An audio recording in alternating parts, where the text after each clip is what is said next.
Yeah, Was it black? lots of wildlife. Was it black bear? It's a black bear. Yeah, they have introduced grizzly bears to our area, but It's a black they bear. don't. Yeah, they have If you ask introduced anybody, grizzly bears to our area, but they're up there.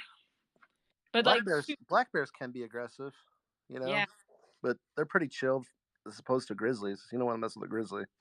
I know.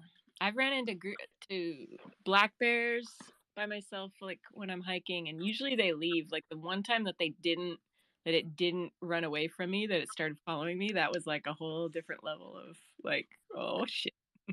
Yeah, I can't go hiking without my gun. I'm not gonna lie, because of that reason. Yeah, when I was in Alaska, that's kind of how I rolled, but I don't know. The cougars scare me more. Yeah, just got to carry the. I mean, either 38 or 45 was if they ever try to like charge you, you know. But they usually don't bother you. Yeah. Good morning. Let's see. Good morning, Metaverse Genius. I kind of love your name. And I don't recognize where in Metaverse Genius in your banner you got a cool scene. I don't recognize that. I don't know where that is. That does look cool. You see the banners? Looks like a territory or something. In Metaverse Geniuses? Mm-hmm. Yeah. Like an alliance banner or something. What's up, Sinful? Black bears are pretty chill unless you live in Florida. Dude, you live in a wild area. I thought I was living. I mean, I'm around the beer. Like I live around the Bureau of Land Management, so we get all kinds of crazy animals coming in our property all the time. But dude, you live where all like the dangerous animals are. There's freaking water moccasins everywhere. Like it's what the fuck? Like a hurricane comes through, like everything floods, and the moccasins just like flood into those ditches or whatever. No. Oh my god. You can't even like walk around in your property and feel like you're gonna be safe without having like anti-venom serum. Hello, guys. Jeez. Can you hear me? Good morning. How are you? Yeah. My profile pic is Exodus. Just to clarify that. Really? Yes. It's at the top. I haven't seen part of Exodus. That's cool. And the banner is from Decentraland. Yeah, I know your profile pictures. Yeah, I see. Yeah. It's the first time that I talk in the space, so I'm very nervous right now. Yeah, I remember the first time I came up and spoke, I was like, oh, my hands were sweating. It was bad. Yeah. Well, glad to be here. Yeah, thank you for being here, and thank you for tuning in. We've had a little bit of confusion about the time this morning. I think like we were anticipating holding this an hour later, but then the AMA that Decentraland was hosting just ended, so we started the call and figured, maybe if nothing else, we'll just sit here and talk about grizzly bears and like dangerous snakes for an hour before we get to the real meat of stuff. So I'm looking at the email from that I received yesterday about the AMA, and it literally says right here that it started at 12 p.m. Eastern, like right now. Yeah. It was sent on November 15th. Well, and I was trying to find any information on the Decentraland Twitter, and there's no link. So, I mean, I feel like if they want really to make it easy for people to listen in, that there should be maybe just it should be pretty seamless, like a link. And I know it was on Google Meet. It wasn't a Twitter Space. So that's a little different format than people might be used to. So did you guys attend? I got about 30 seconds. It was a great 30 seconds. AJ was talking. At least you got to hear AJ talk. I got a bunch of silence. They were all like, goodbye. Whoa. I'd like to know more about what the discussion was. AJ said that it was recorded and questions asked, were typed, like people could ask questions ahead of time, and he said that there is going to be a recording on it. Okay, I'll just review that later. Yep. Good morning, KJ. Hello, Jim. Did you set Jim up with his grill today? I don't think so. I thought I had like another hour, so I was gonna swap out, put some my lawn chairs are still folded up in my virtual world, and I gotta flip out the lawn chairs. I gotta start the grill. I mean, I don't even have burgers up, so yeah, give me about 10 minutes to throw some stuff on the land, and then Jim can make us like some breakfast burgers, I guess. Please. Welcome, Dr. Drip and Nicole, Frisky Bumblebee. Oh, I see Frank is up to speak. How are you, Frank? I am very tired, but I'm good. Thank you for asking. Late nights on the metaverse or early mornings? Both. I can agree. I can agree with that one. I have an announcement. My names are fixed, so now I could roll my one of the names that I minted a long time ago. On that note, daytime degen, because most of my degenning I do during the day. So I'm not sure. I think I'm going to be a whole bunch of different names right now, but daytime degen calls to me.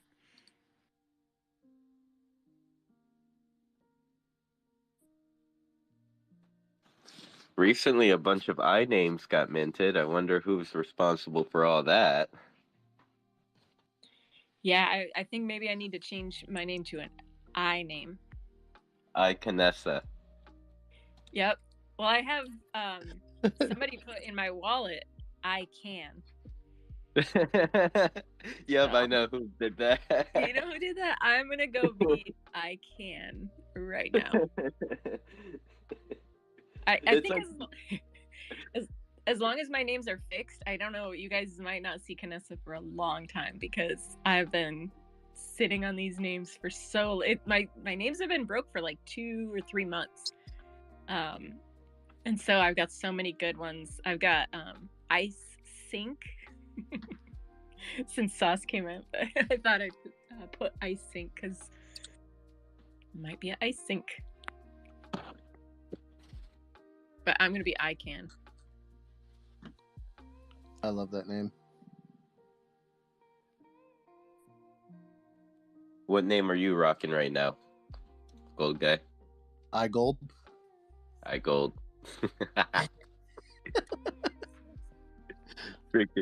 So it turns out Jason liked his name. He changed his name, his Twitter profile. Yes. Nice. We got Jason to join the iGang. He's a little confused at first, but he got there. Now we gotta hit NWiz next. Is he in here? No, he's not. Okay, so we can plot. Yeah, I already told him. I was like, you need to do I NWiz last night. He's considering. Technically, you could read it as NWiz still, but I know that doesn't fit the joke.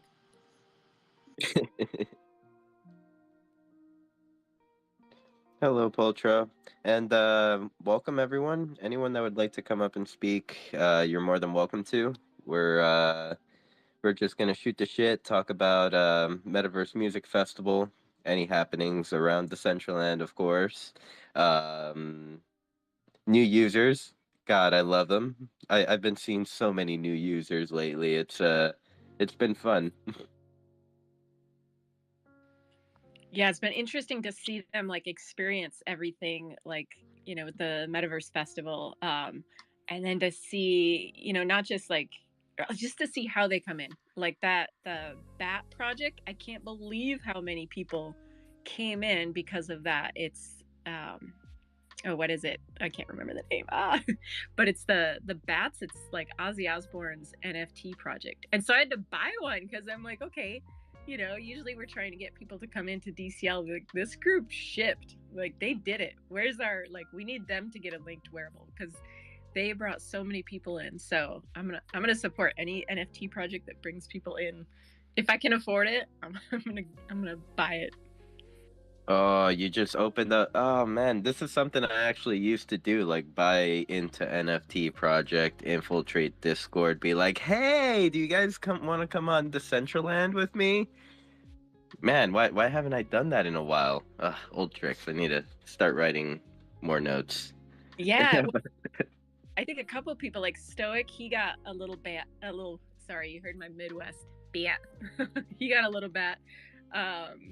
Yeah, it's pretty cool, like just to see the people posting pictures and like getting into it, and the Aussie stage and like everything about the Aussie, build was so detailed, and I think they enjoyed it, and it was pretty cool. I hope they come back, and I don't know, hope we can do like more Aussie concerts there, like somebody else. It'd be cool. Yeah, if you guys come across any new user, they're looking like a noob, definitely hook them up on some wearables. Oh yeah. There's some really good free wearables out there, like free and next to zero, like Matic. Actually, like the Meeple skin has been made free, and so like what I do is just I buy a bunch of them, I just have it like on a different account ready to go, and then when I meet somebody new, I try to hook them up.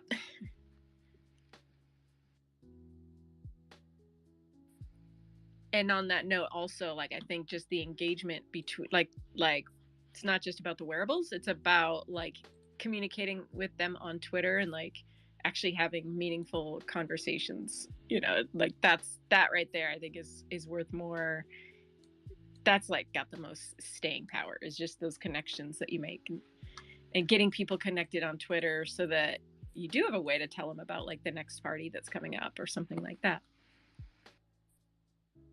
Yes, you know what? I was just thinking, someday if Decentraland doesn't like split into its own social media platform, Twitter, Elon better start paying us. We onboard quite a few people onto Twitter.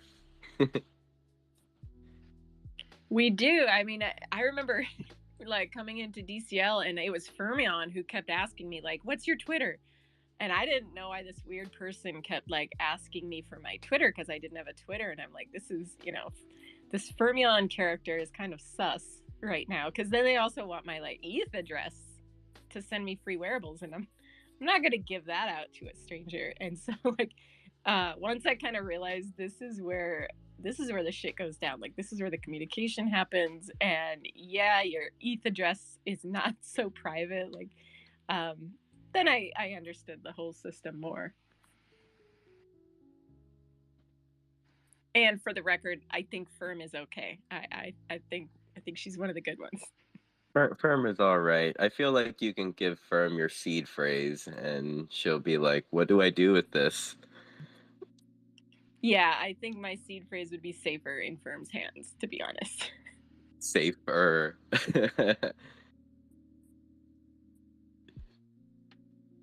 Hey, Frisky Bumblebee, how are you doing this morning?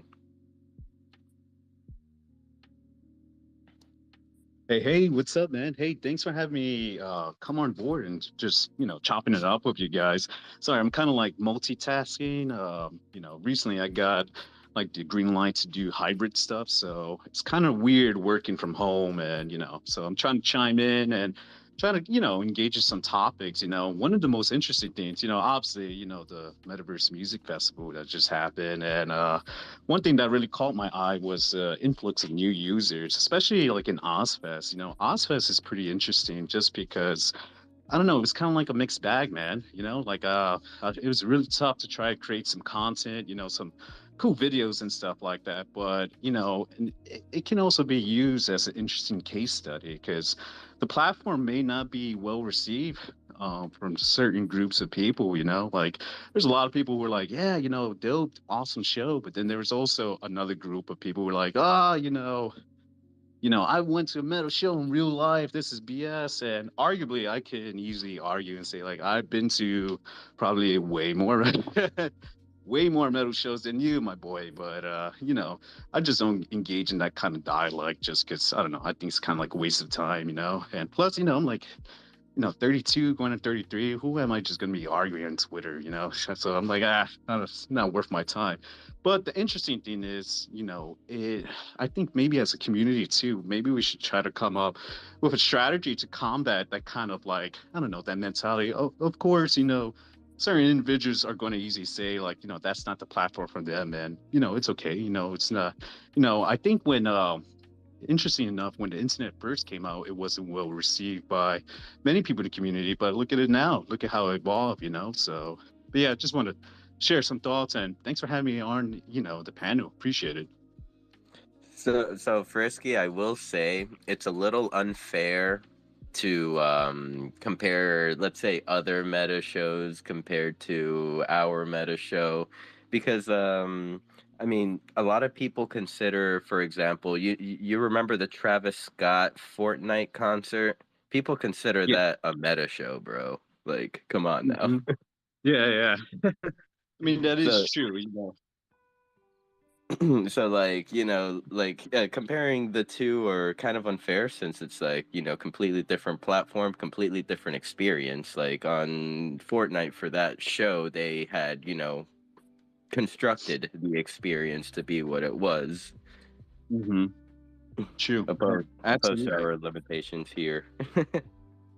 Yeah, I thought I had a great time, man. Just because, Motorhead, Lemmy, he passed away like quite some time ago, and for me, it was like, damn it, one of the bands that I've always wanted to see live, was Motorhead, and it was super disappointing. I never got to see them live, but I found it kind of, beautiful too. It's just like, Lemmy still is, performing, in the Decentraland. Yeah, he passed away, but his spirit still lives on, and I think Lemmy would have been proud that people were still jamming out to him, and I think it was a really creative experience, and I enjoyed it a lot, and I was like, man, this is super badass, but I had a great time overall, and yeah, I think the music festival was super awesome, man.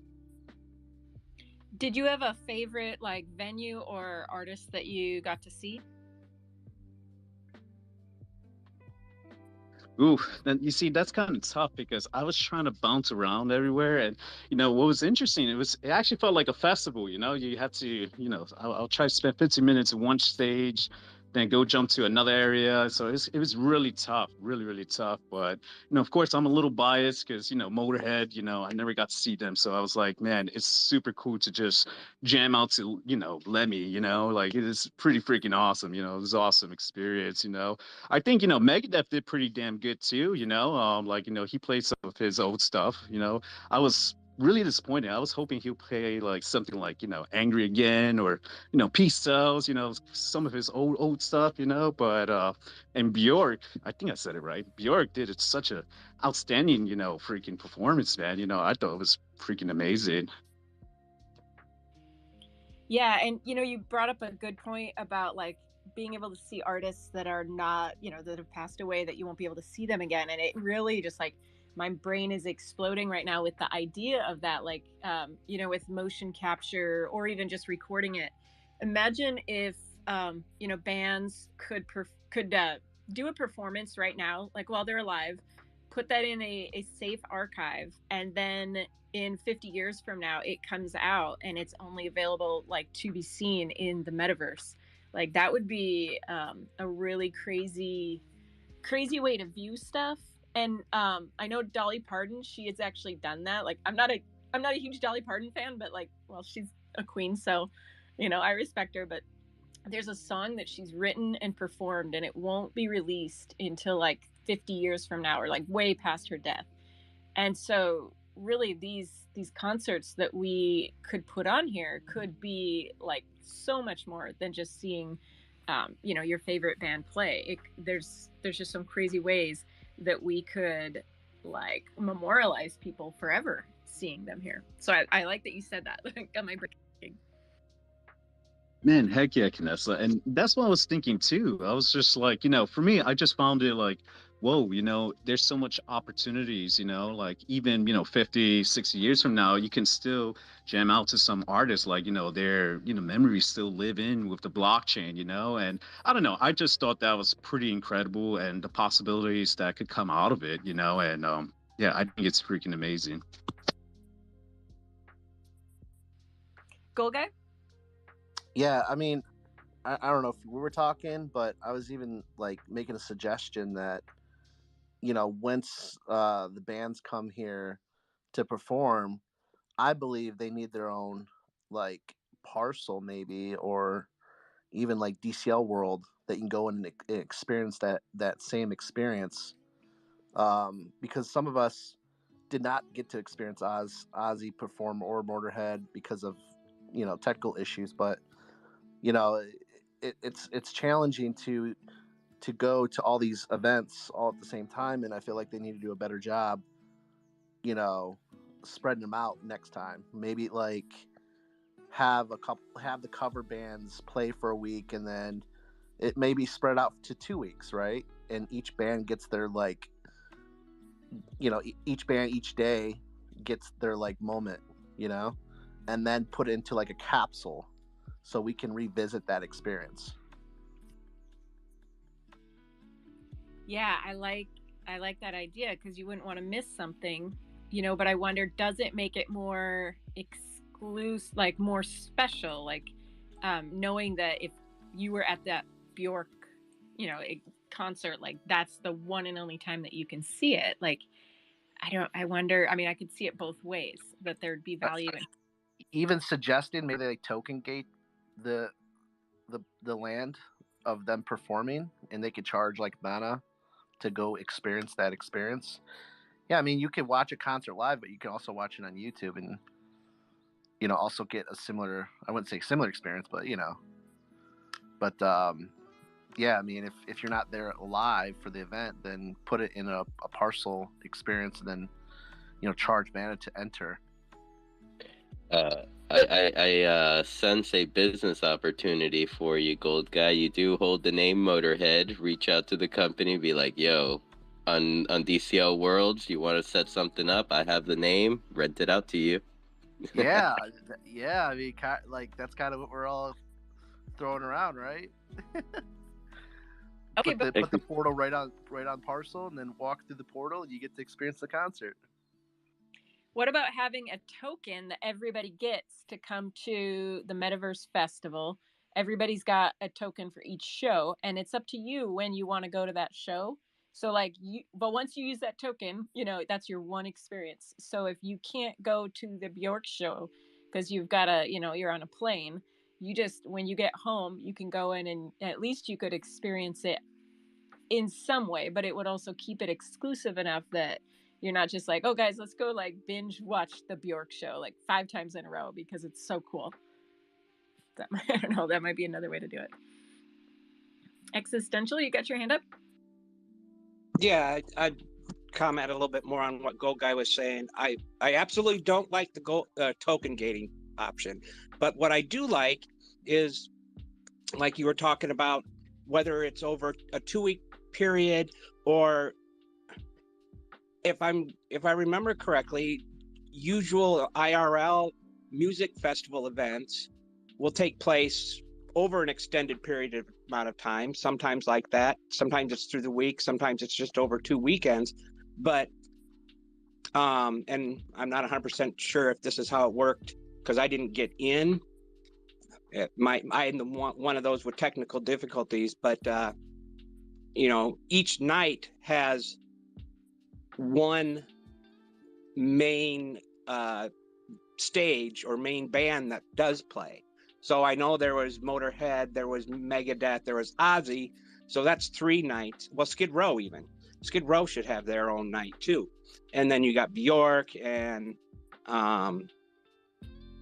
Soulja Boy. But I think each night should have a main featured one. Then you do have an option, and the option, or the recording, or to be able to watch it again later, it wouldn't be the same as seeing them in, or so to speak, live in the metaverse, but at least you get to see it and experience it too. But I agree with Go Guy on that. I think it should be spread out a little bit. And I guess picking time, picking the time zone thing too, picking out the right time where the vast majority of the world can watch it, or do they do 2 shows? I don't know. That part's a little bit trickier. Yeah, even what about like VIP access where you get to like pre-show and you can help the developers fix any like bugs? Now that would be cool. That would be cool. I mean, and the reason I said the token gating, because you start to price people out, and that's another subject I have later if we have time. But I'll stick with this for now. But yeah, why not? I mean, they do it in real life. You get behind this. You get to go behind the scenes, behind or backstage, so to speak. I don't know why they don't. Or even a meet and greet after the show.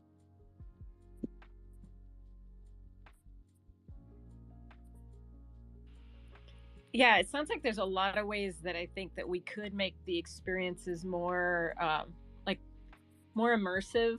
I do want to just give the team props. There was so much work put into this. Has anybody seen Shelly for a couple days? There she is. Okay, I was gonna say I haven't seen Shelly for like days, because I know she put in so much work to get like that true band stage just nice. And so I do want to say thank you to everybody that put the time in and did all of this. I think like more than the venues themselves, it's like who is there with me experiencing this? Because watching the Bjork show, like it literally felt like a festival. We were all laying out on the grass watching this, and we didn't know that like the grass was going to grow up huge. So it was this cool experience. But I wonder too, like I would hate to lose that like same with the Grimes show. It was those people that were with me. Like I was spotlight emoting with Shibu and like for me that's the magic. Like it's not just about the music, it's about the people there with me at the same time. And so I would hate to lose that as well. I do want to agree with you, Kanessa, on the Ozzy build. While I didn't get to enjoy the performances, I did at certain times try to go in and just change to an emptier realm so I could at least get around and see some of the sites, and of course grab a few wearables. But the Ozzy site was that blew me away. I love that. The Tower of Babel was actually pretty darn cool too. So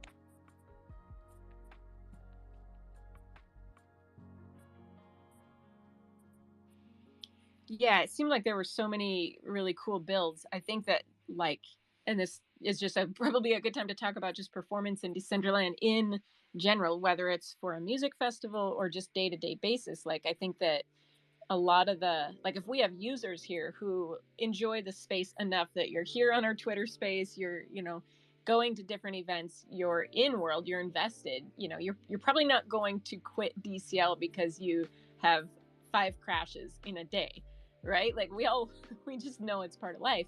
But for new users, that's really frustrating. Like I had a friend who I was trying to show the world, and I brought them to the music festival, and immediately they crash. And they're a software engineer, and so they're asking me like, does this happen a lot? And what am I supposed to say? Like, no, nobody ever crashes. Like, so to see that and to like feel it, because this is a person who knows that I'm been invested in this for years, and to show them our world, and like they can't even get in, and I was frozen, I couldn't move around, and to like try to tell them this is as good as it gets, this is my world.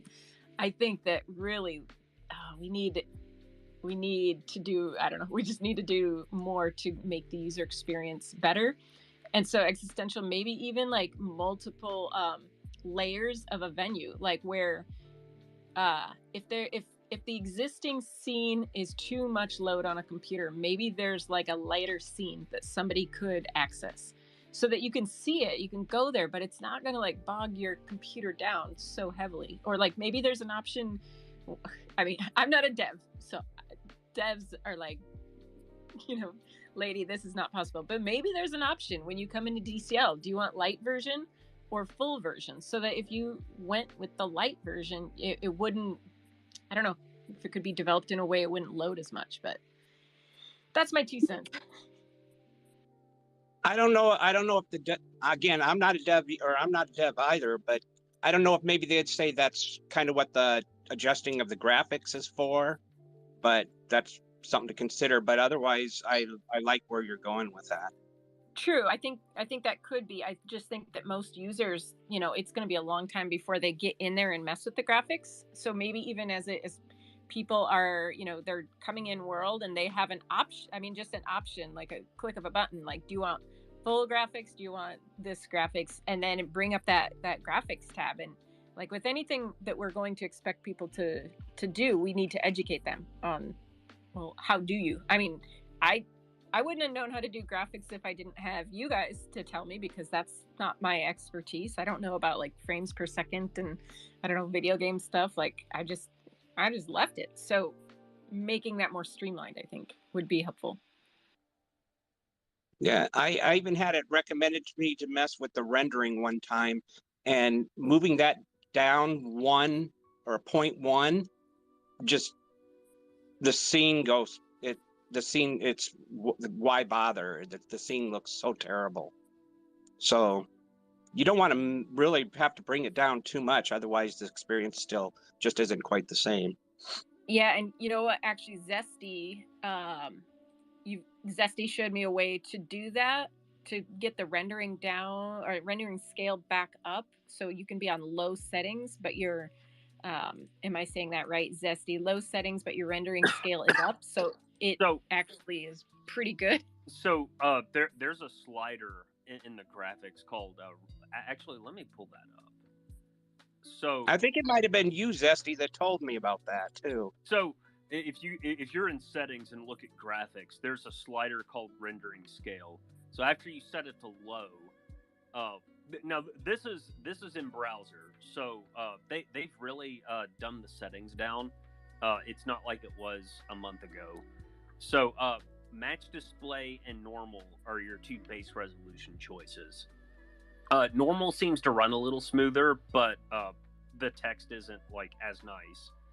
And you can mitigate that by moving the rendering scale slider under that. Make sure it says 1.0.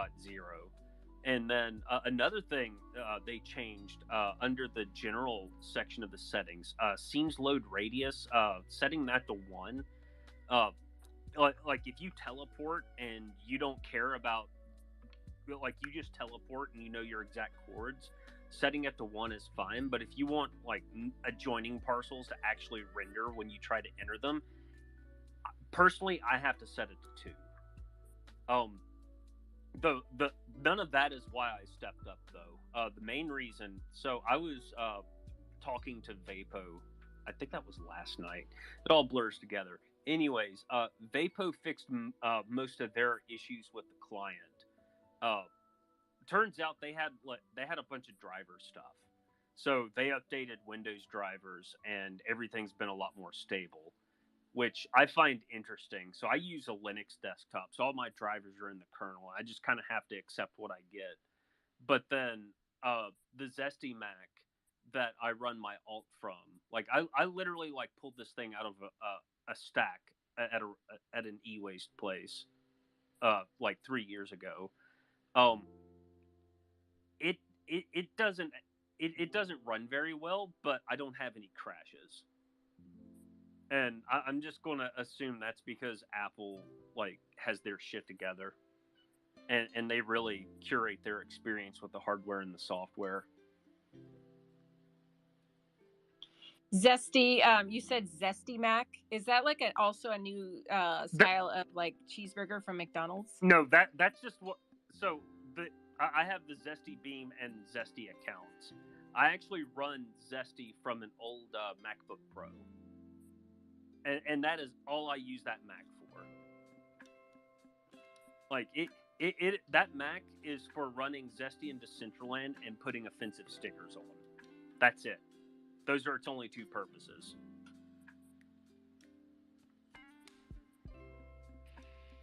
Nice.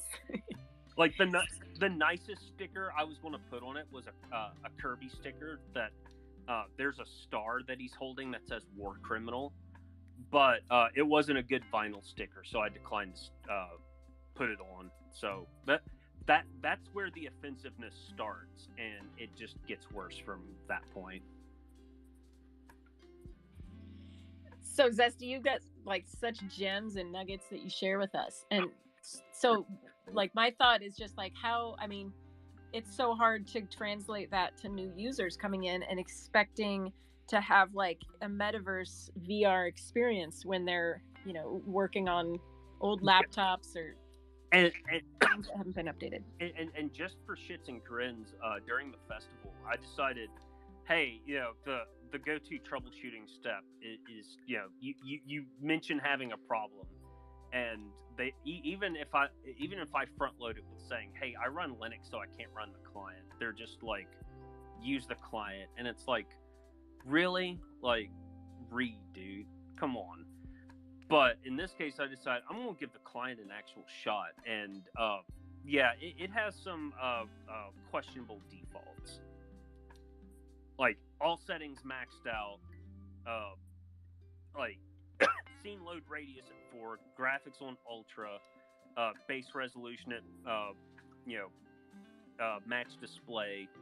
Of course, all the sounds related things. And I could not leave the MVMF chat. So it was actually unusable. But now, though, because the MVMF chat just like went to the shadow realm where it belongs, the client's fine. It's usable. And honestly, the fact that I know I harped about it a good bit over the weekend, but the fact that leaving that channel was a bigger performance boost than any combination of playing with graphic settings, that still just baffles me. Like, how do you fuck up text chat that badly? He. And this is like, I feel like if they ever publish like a root, they actually have a root cause analysis page these days. I feel like if they ever like if they ever do one about that channel and I find it, I just need to turn that into a drinking game.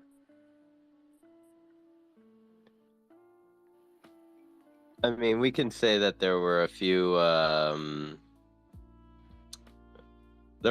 things that could have been done better. Maybe like not release the new text chat like a week before the actual festival. Oh, God. But you know, I'm no dev. I'm not the dev, so like, you know, I don't know about any of that. I have an ops background, and like, I just one of my many things I like to say is developers are animals, and most of them have rabies. Because you just leave them unsupervised, and they just move fast and break things, because like that's what Mark Zuckerberg said to do once, and they just, as a species, they tend to gravitate towards that. Fix one thing, break 5 things? Yeah, pretty much. I see. Which I mean, we're here, we're like pooping on the developers basically, but I do have to say a lot of like other than the text chat stuff, I don't have as many crashes as I did like 3 months ago. I didn't crash too bad at all, unless I walked around the festival grounds. Like if walking around the festival grounds, I could hear my PC like just screaming, "Stop! Don't walk any further."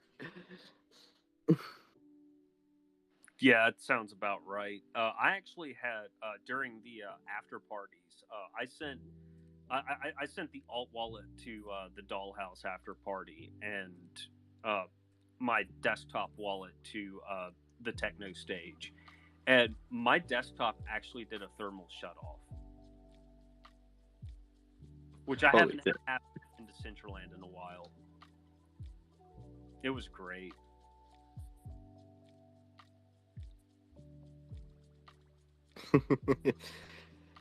That was the part where I was like, "Oh, I guess that's just enough internet for that computer for one night. Screw it."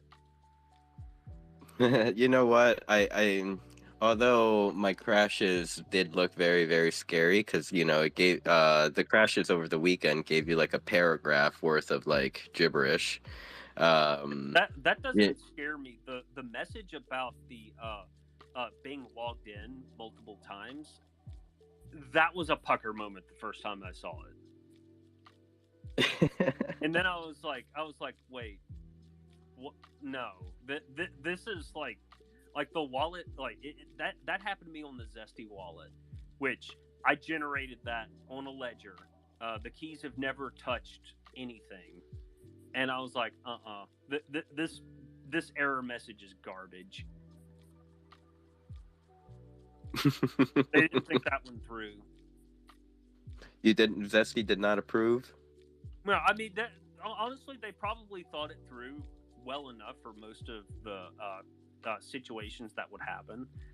But like, I tend to stumble into weird corner cases. Like, how the hell are you going to tell me that I'm logged in from more than one? I'm logged in more than one session, when all I do is I run either the client or Firefox on that Mac, and if it's Firefox, it's one tab, and I use a single ledger whose keys have never been reproduced anywhere else. Like I have the seed phrase in the little book, and that's it. Like, how the hell am I logged in more than one place? That's my argument for it's not a very good error message. As we continue in this space, perhaps we can, propose outsourcing some work so other stuff can be focused on. Let's see. Where's that? Oh, nope, that's us. Sorry about that. Lost my whole train of thought.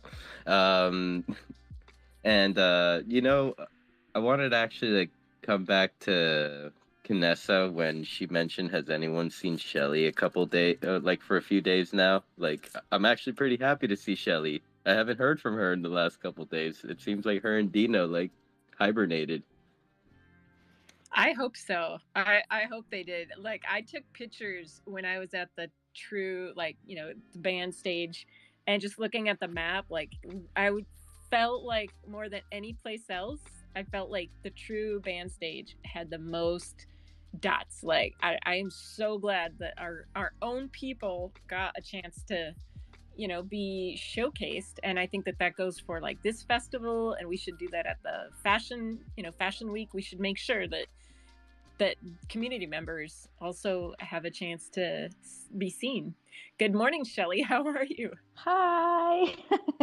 Yes, I kind of I don't know what happened to me, honestly. Like, it feels like I ran a few triathlons, but from my couch. Like, Monday morning, I woke up high on life, riding the wave of all the music and all the magical things that happened, and just the incredible vibes from the community, and then going through notifications on social to see all the screenshots and the videos. And it was like, I was gut punched in the best way possible with positive feels, but it kind of broke me. Just being really raw and real here. It was Sir Degen who posted a photo of he was just napping on the rainbow at the stage. The festival's over, there's no more music. It's just kind of sitting there for now until we figure out what's happening. But seeing the community hanging out there, you guys, I'm an emotional heap right now, weeping, and it's so beautiful. If my cup runneth over, it's like a teacup with a fire hose in it, and I'm really struggling to contain all of the feels. So I love everybody so much. This has been absolutely amazing and incredible. And yeah, we took like, you know, a 12-hour break and now we're back in the band room. You know, if you pop over right now, it's, to be perfectly honest, I don't fully understand what's going on. The Energy radio station is doing an event right now with a very big Swiss rapper, and Unicorn is in a fish tank. So I'm like, what did I walk into? I have no idea what's going on. But if you're interested, I know there will be wearables given away and maybe some emotes. So just throwing that out there. But thank you. I'm alive. I'm well. I'm like still unpacking how awesome everything was and just sharing the love.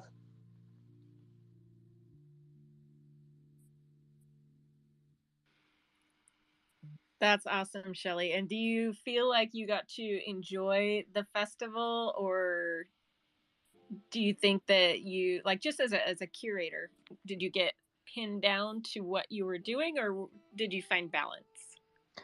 We ran 31 shows in 4 days. So, and I was at every single one of them, making sure everything was okay and, you know, like just talking to people. And so I feel like I got to enjoy our stage like to its greatest extent, because it was like I was running the sound checks in between the live performances. And so it was really awesome for me as far as the true stage goes. I did not have a ton of time in between to run around the rest of the festival, although I did try. I made it to the OG stage.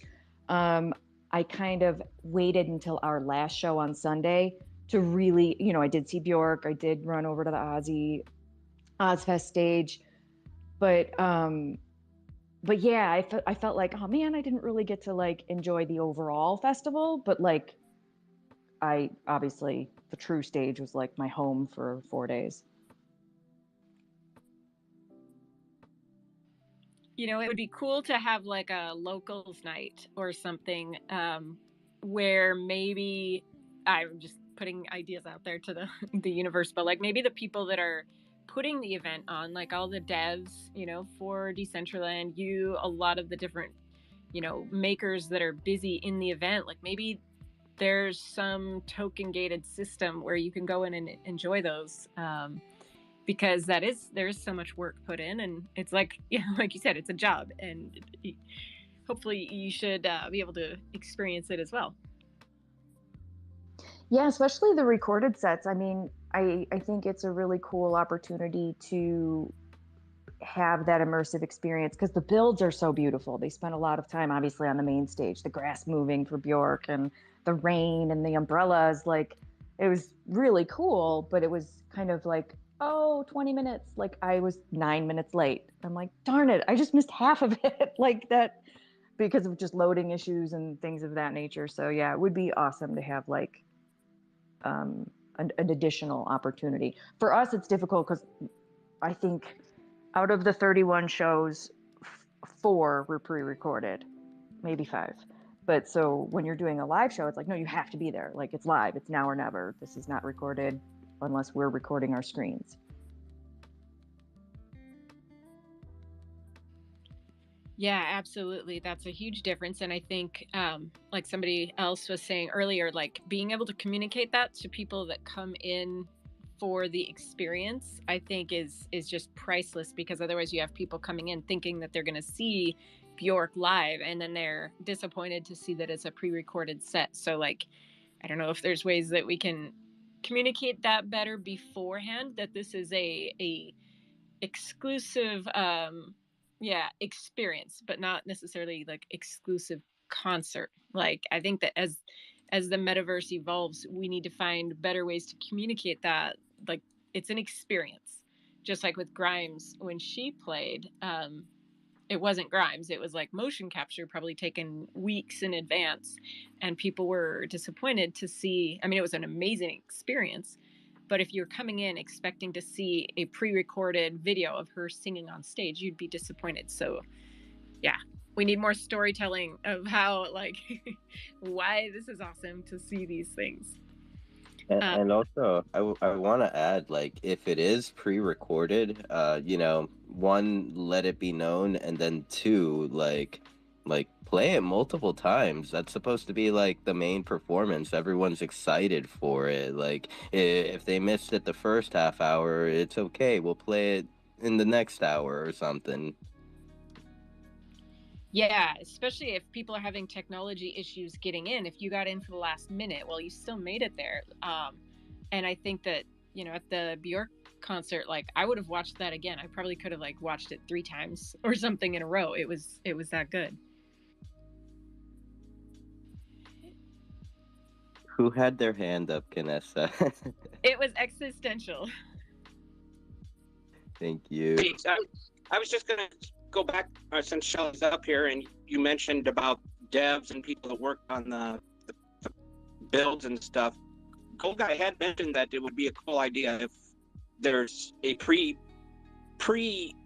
concert where people can test that out. So like Shelly and everyone else that are fully concentrating on how things are running and how things are going, that they would at least get a chance to experience it in one way. So I think that's pretty cool. Yeah, I think, you know, just thinking about like many different ways to experience it, because some people are going to enjoy, like I enjoyed all the special effects that came with the SDK for the Bjork concert, but other people, you know, if they came just for Bjork, they might be like, no, we want to see them sing. So like having it be not just one version, one way of presenting it.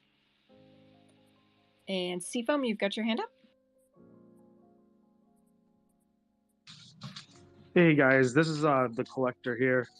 I just wanted to say, like, the Unicorn stage probably, I mean, I would love the rest of the festival to kind of follow that as like a blueprint for what could be a really successful interactive experience with live music. I think live music is like really key for like the Decentraland experience, because it can give you something that you can't get in a real life concert. That interactivity with the performers actually responding to people, calling out names. Like, I think that is such a valuable experience that you can't get in real life, and that's what the metaverse is really about: experiencing things that you can't experience in real life, not trying to simulate what a real life experience, you know, would be. I love that, you know, the Ozfest had like the Ozzy character and all the effects, and I love the Bjork effects too, like with the grass and the sky. But what would make it even more valuable for fans is if the actual performer is like in Decentraland avatar form, chatting with people, saying hi, running around with us. If it's a recording and if it's live, like, I think the last day, I really hate myself for forgetting the name, but the last performance on the last day at the Unicorn stage blew my mind. Like, having the violinist and the guitarist like talking to us, like calling out our names, like kind of talking about their work, where it comes from, what the inspiration is. And then like even having the crew set up the stage, like watching that on the stage, like that gave me such like that perfect vibe of like a real live concert where I'm like watching them set it all up and test everything out. So big shout out to Troop Band Room. Big shout out to, I mean, like the scene loaded really quickly. It was a light scene. It wasn't bogged down. So yeah, big shout out to that. And I really hope that that's sort of the blueprint from like now on. Yeah, and just an additional shout out to Rustan, because he curated those 4 artists on Sunday from a studio in Hermosa Beach, California. So it's friends of his, and the way that worked behind the scenes, he obviously knows Decentraland, so he helped onboard all of them. Kira Bones has performed on, at the Cove with Canessa and at Casa Rustan. So he then added, additional local bands that he's connected with in one studio. They all know each other. So it was just like a really fun day. And he had the live stream running and he was going to turn it off. And I was like, no, like leave it on while they're switching all the instruments, because that really does give that like intimate, in real life feel. You know, if you're at a real concert and you're between acts, the stage, there are people running around, you know, they turn the lights off, but you see the silhouette of humans like hustling, changing out drum sets and doing whatever they do. And it was like, no, leave it on. So we got that behind the scenes, like you could hear them laughing or swearing because they forget it's live. And that's the real vibe, and that's always what we strive for in the True Band Room as well. Like, no, make it feel like you're there. We're never going to compete or replace with live shows, but you can get darn close with the vibe, you know, when you have an audience from all over the world sharing this same experience, and that artist is on the stage talking to you. It's magical, and I'm so addicted to it.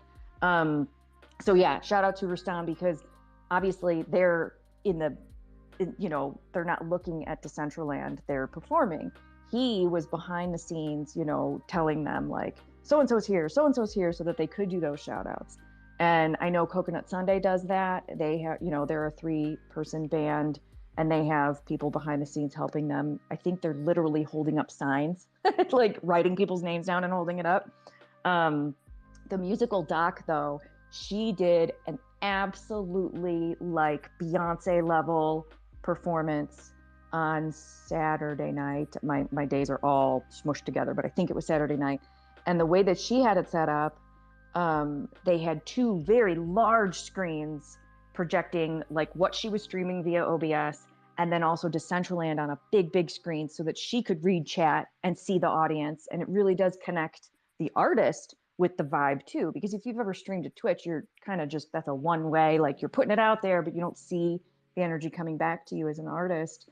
And so with that setup, she was really performing for us as avatars, because we were right there with her in avatar form. She was looking at us, she was reading the chat, and it was like, wow, you know, you really felt it.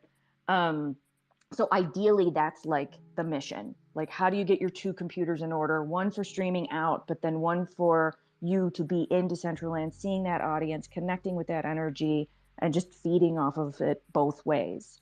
And great news coming soon. She is going to be a resident in the True Band Room with that studio, bringing in other artists, and yeah, lots of cool things coming to the True Band Room. So we're very excited about that. Fancy. Yeah, I just wanted to reiterate how freaking awesome the musical doc was. Between that performance and then Cure Bones, I don't think I could pick a favorite. They were both incredible. Both of my favorite shows that I got to see were on the True Band stage. So thank you, Shelly and True, for all of your hard work. It was incredible. Thank you so much. I mean, I share it. I'm like, wow, thank you all for showing up, because honestly, we've had shows where I'm like, oh, where is everybody? And it's still cool, but like the crowd, that it's so visibly awesome to see all the avatars jumping and dancing and emoting. And, you know, it's like, that's really what makes it happen. You know, it takes that, all the ingredients need to be there. So without the community, it's not the same. So thank you all for showing up too. I mean, I do feel like the True stage was one of the more represented stages, at least like when it came to like in-game chat.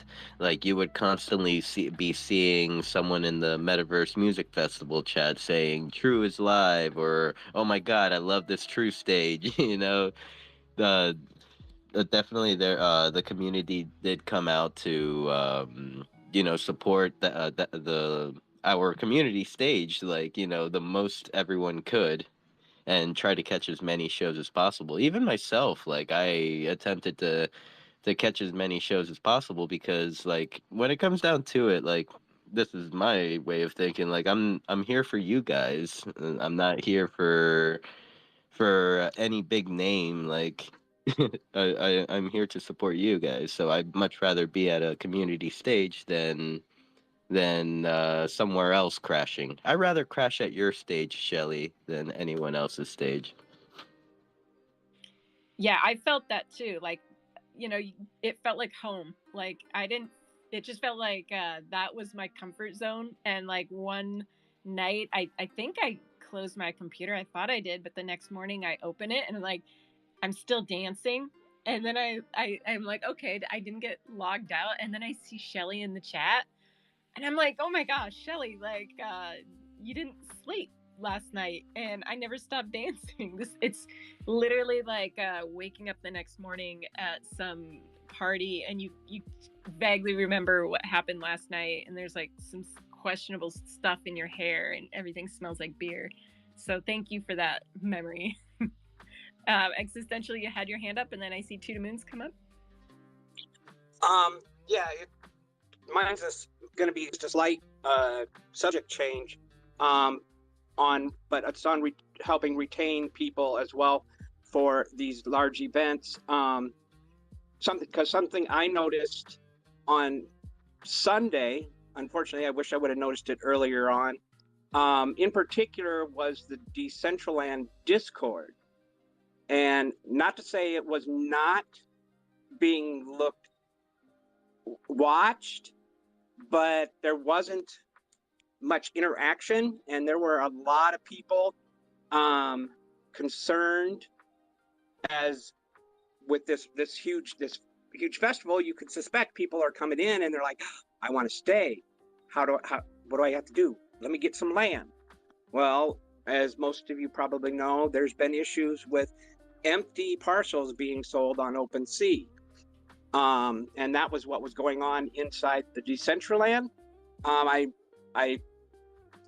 plugged into the chat of the CBD, looking for some people to come help. I know Madamus came over, Alpha came over, Tobik made an appearance finally too.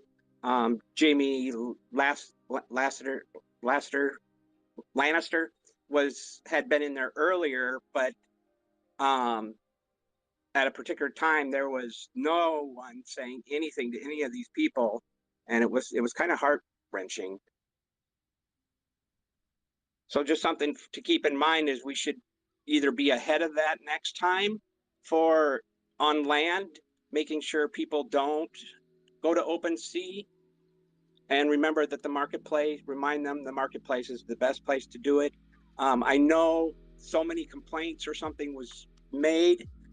Well, I haven't verified, but it has been stated that enough people complained that OpenSea is looking into it finally, hopefully.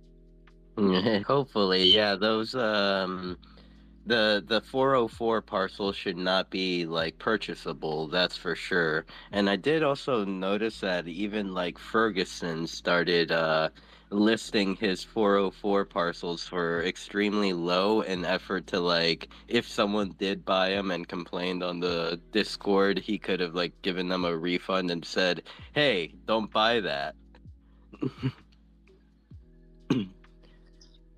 Yeah, so just if everybody knows, I know it's something we've talked about before, but the 404 parcels are the fragmented NFT, when you go and you take parcels of land and you put them into an estate, or you dissolve the estate and bring them to individual parcels, you get that 404 left behind. And so people are taking those and selling it as if it is land. So yeah, public service announcement. Don't buy them, and probably safest thing is buy your land on the DCL marketplace. And yeah, Ferguson mentioned that, but it backfired on him because the scammers were buying it at that price and then reselling it at higher price. So he did put out that he had been doing that, and if anybody had bought one, he tried to rectify his mistake as far as that goes. But I mean, I guess at least he tried something, and as long as he's a good player, then he wasn't going to hold on to the money that he made if he didn't have to. He wanted to help people get their money back, or make it like a cheaper barrier to entry to find out that you got rugged. It's like, I found out I got rugged, but it's better that I paid $40 for it instead of $400 for it. And go ahead, Sin. No, go ahead, Tuda. The mic is yours. Hey, good afternoon, everyone. Yeah, thanks for having me. I just wanted to, go back to the conversation about the Metaverse Music Festival. I loved the True Stage. I thought it was awesome. I loved. I mean, it was incredible. It was a great stage. There's one other community stage, I believe, and I do want to mention them because they put a lot of work in as well. It's the multi NFT techno stage. A lot of people don't know multi. He's a very much a background person. I mean, he's at the parties, of course, but he's more of a hard worker in the background. He really I know the dedication of him and Gyarados that they put into this. I mean, all the sets were made by them. Made put together by them, and there was a lot of thought and a lot of preparation that most people don't see. I'm sure same thing with True Stage. I'm sure they had a ton of prep, and it's a lot behind the scenes. And so I know Multi's not always here to represent himself, but he's more of a background person. He likes to put on the show. Basically, he likes to get people to perform and kind of be he likes to see the crowd. He likes to see the crowd be happy. That's one of the things that I've learned about him. And I just it's not really, he doesn't care if he gets the recognition for it, and that's just how he is. So I just want to, I'm kind of speaking up for him because I know him and Gyarados, they care so much about the community, and they're not here to show themselves, but the techno stage was run by Braves nightclub, and they really do care. So that's all I wanted to say. Like I said, they're just not very they like to see everybody at the party and stuff, but they're not very they're not here on the front end. They're very back end people. So that's all I wanted to say. Thank you. I do agree to that. Just want to echo from what you said. I hadn't known multi NFT too well in the recent months because like you said, he works in the background. But I have noticed that coming up to the festival, he has kind of opened up and gotten out. Goes out to Genesis Plaza, says what's up to everyone, is more active, and I do love all the work that they are starting to put in again, even with the reopening of Rage nightclub. Liking the build, liking their events, the fact that it's let's see, I think they're Friday events that they've started holding again. I feel like they're very needed. More content for Decentraland. Yeah, absolutely. And like I said, it's just and they're more background people. They just want everybody to have a good time and enjoy themselves. That's what makes them happy. So obviously they want their club filled because they can, it's kind of one of their things. They're also doing this party to earn system where eventually they would like to, by going to their club, they're gonna provide in real life tickets as well as their own. So they're kind of getting this tokenomic system kind of set up right now. It's still a lot of work and it's still a work in progress, but I think one of the big things that they really do enjoy is just seeing everybody have a good time. So I just wanted to speak out for them. Yeah, me personally, I like the what they did for the Ukrainian community and putting on that event. Yeah, and actually, Gyarados, he doesn't speak on this much, but he's from Ukraine. He's actually he's actually a refugee. I believe he's in Spain right now. So, he believe me, I think actually the multi company is actually in Ukraine right now. It's actually registered in Ukraine. So they're dealing with a lot also behind the background. So you don't see Gyarados as much either. You see Multi mostly, but Gyarados just has a lot going on with his personal life too, because of everything that's happening. So believe me, they're really pushing it. And DJ Tracks is also on the team, and Mama Tracks, and I should say CJ Tracks. But CJ and Mama Tracks are on the team, and they're they're working hard too. So they're putting a good team together, and I just want to push that out for them. That's all. But and True was awesome. So I'm not discrediting anything that True did. I love True. So it's just another part of the community, I guess, I wanted to mention. Thank you, Tuda. Yeah, I think that there's so many people that are working behind the scenes. So thank you for shouting them out. I would like to remind anybody that would like to come up and speak. It's an open forum. I see Riot is in the crowd, and I believe you performed. And so if you'd like to come up, I openly invite you, but I don't want to put you on the spot. And let's see, Zesty, I think you had your hand up, and then Marcos. Yeah, so I originally put my hand up because we started talking about the estate scam again. I've actually had some tweets back and forth with one of the devs, and they're like, yeah, this is pretty much working as designed. This is the problem, and I'm still not completely convinced of that, but it's got some nuance, and that's always fun. And then to second pretty much everything Tua said was the other reason I wanted to speak up. For me personally, with the festival, the two bright spots were the True Stage, which I didn't go to enough, mostly because of all the crashing and lag before I was enlightened about just leaving the music festival channel, and the techno stage. Both of those were ran extremely well. And the fact that the True Stage was so low friction, you just teleport, and there's no bullshit. You're there, and you got sound, and it looks like an actual stage. Like, that was great. And of course the build itself was fun too.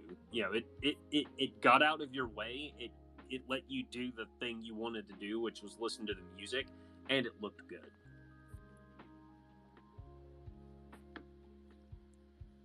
And that's pretty much all I have to say on that, other than, again, I would second everything Tua said about the techno stage. That was where I spent the most of my time.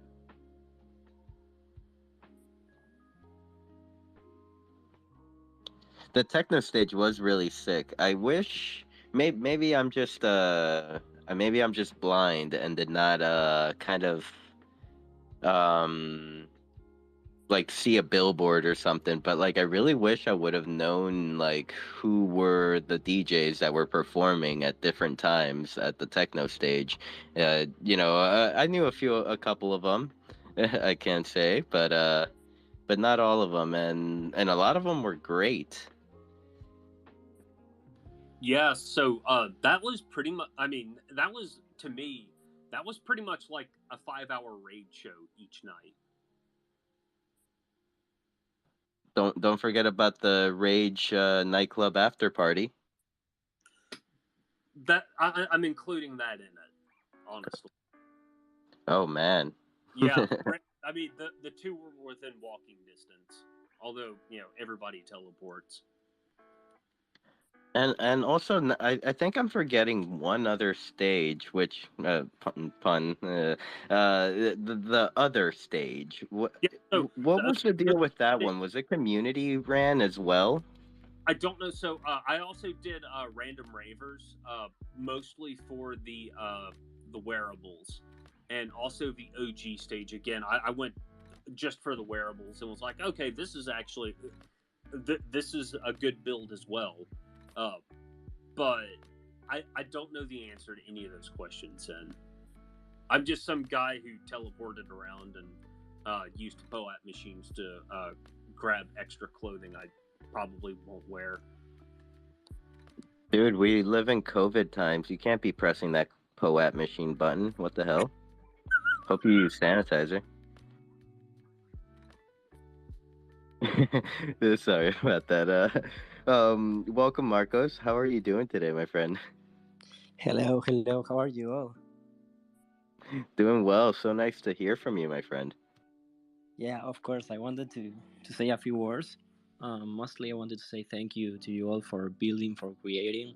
I wanted to give a big thank you, of course, to Shelly for trusting me and giving me a space to join more artists and onboard more people. I gotta be honest, I blew my mind this big weekend onboarding people from here Europe, from Argentina, and it was nice to have a space to share more music. So thank you, Shelly, for trusting me. Thank you also to Techno Stage. I've been working there the last night, I think, with one artist, and I've been part of the OG stage too, performing, and it was beautiful. As a performer, the first day when I performed on the OG stage, I was kinda anxious because I was like, what's going to happen? Are people going to show up? Because I was the first performer there, and you all appeared there, so it was like performing for the family, and it felt beautiful, and I felt I felt amazing, to be honest. It was a beautiful experience. It was a beautiful weekend, and I want to thank you all for being part of this trip, for always inspiring me, for teaching and for giving me the space to grow and learn with you all. So it's a real pleasure to being able to be part of the true stage in a way, and all of the places I've been. And also I want to give a big shout out and thanks to Rustan. We have been making an event yesterday on Casa Rustan, and he's a big inspiration for me, a big friend, and being there working was amazing, and we did a Spanish party. So I, from my side, I'll keep building. I will keep onboarding more artists, more people, and I'll be trying to make the best out of this, because you know a few months ago, when I was trying to bring more people, from Argentina, for Latin America, to put new artists or newer faces on the metaverse, they were like, nah, it's a streaming, nah, it's this or that. And now after the festival, they all are like, can you tell me a bit more about the metaverse? And it's like all we have been doing has a meaning, has a sense. We all know how much we worked, and my first ever experience as a metaverse viewer was on True Stage. So having this experience of being part at this moment of my life, I feel super grateful, and thank you all for being part of the community, for building, and for having me at least in a small part to learn and grow, and help in any way I can. So you all know that you count on me in whatever you need, and I'll keep all the time and just focusing on this to make more music and bring more artists and onboard more people, because the experience on the metaverse can change lives. It changed mine when I first performed, when I first invited people, and you all are part of this. So thank you all. Thank you, Marcos, for coming up and sharing. It was very, very nice that you came up and spoke, and it's so nice to hear from you. I have a question for you, because I think a couple weeks ago I kind of noticed that a like Decentraland Argentina page on Twitter popped up. Are you running that page? Yes.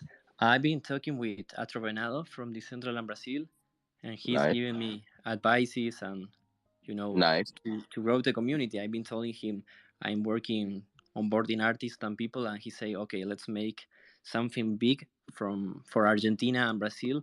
So in the next few weeks, we are going to make an event about the World Cup, and you know uh, we don't want to divide Latin America. We want to be together. So we are going to build with Decentraland Brazil in the next coming months. So yeah, this is the start of Decentraland Argentina. I know there are a lot of people walking around from Argentina, but they usually speak English, of course. But I'm going to work on boarding more people and teaching about the metaverse, about Decentraland, because you all guys teaching me when I just started. And you, Mats, I remember when I performed for Penguin Fight Club. I was super newbie, and that moment stuck with me. So I'm going to do the same for more people. That's amazing, Marcos. And also, like, okay, so I meet a lot of users from Latin America, from all around, and usually what I do is I funnel them to Ultra Venado, and sometimes I feel like it's a might be a little bit of an overload for him. What would be the best way for a new user to contact you? Like, let's say I were to send someone your way. What would be the best form of contact? They can find me on Twitter. As always, I'm all the time here. I'm always, teaching. But if he doesn't use Twitter, he can find me on Discord. He can find me wherever he is. For example, I'm working right now with someone who only uses Zoom, for example. So if that's the better for him, let's work and let's teach from that side. For example, now yesterday we had an event with Rustam for Spain. Now I'm living in Madrid at the moment, and I was at the same moment of the performance and everything. I was on Zoom teaching about how to join Decentraland, how to, go as a guest, go as with a wallet, and so they can find me anywhere, from Decentraland Argentina, or even my Twitter account. And of course, I would love to onboard more people and teaching about what we are doing. And I think the real experience was when you were talking about the true stage, having people performing in live, and also the OG stage, because it was pre-recorded, but the people from Decentraland were doing a live experience like those we know, and that feeling that you are seeing an artist that's seeing you in a way. And that's the difference, I think. When you are more an artist, for example, you gotta teach them, okay, you have to interact, you have to make them feel like they are here, because the connection and the difference, I've been working for years in real life shows, and I've never feel so touched as I feel when I'm seeing someone performing on the central and saying my name, for example.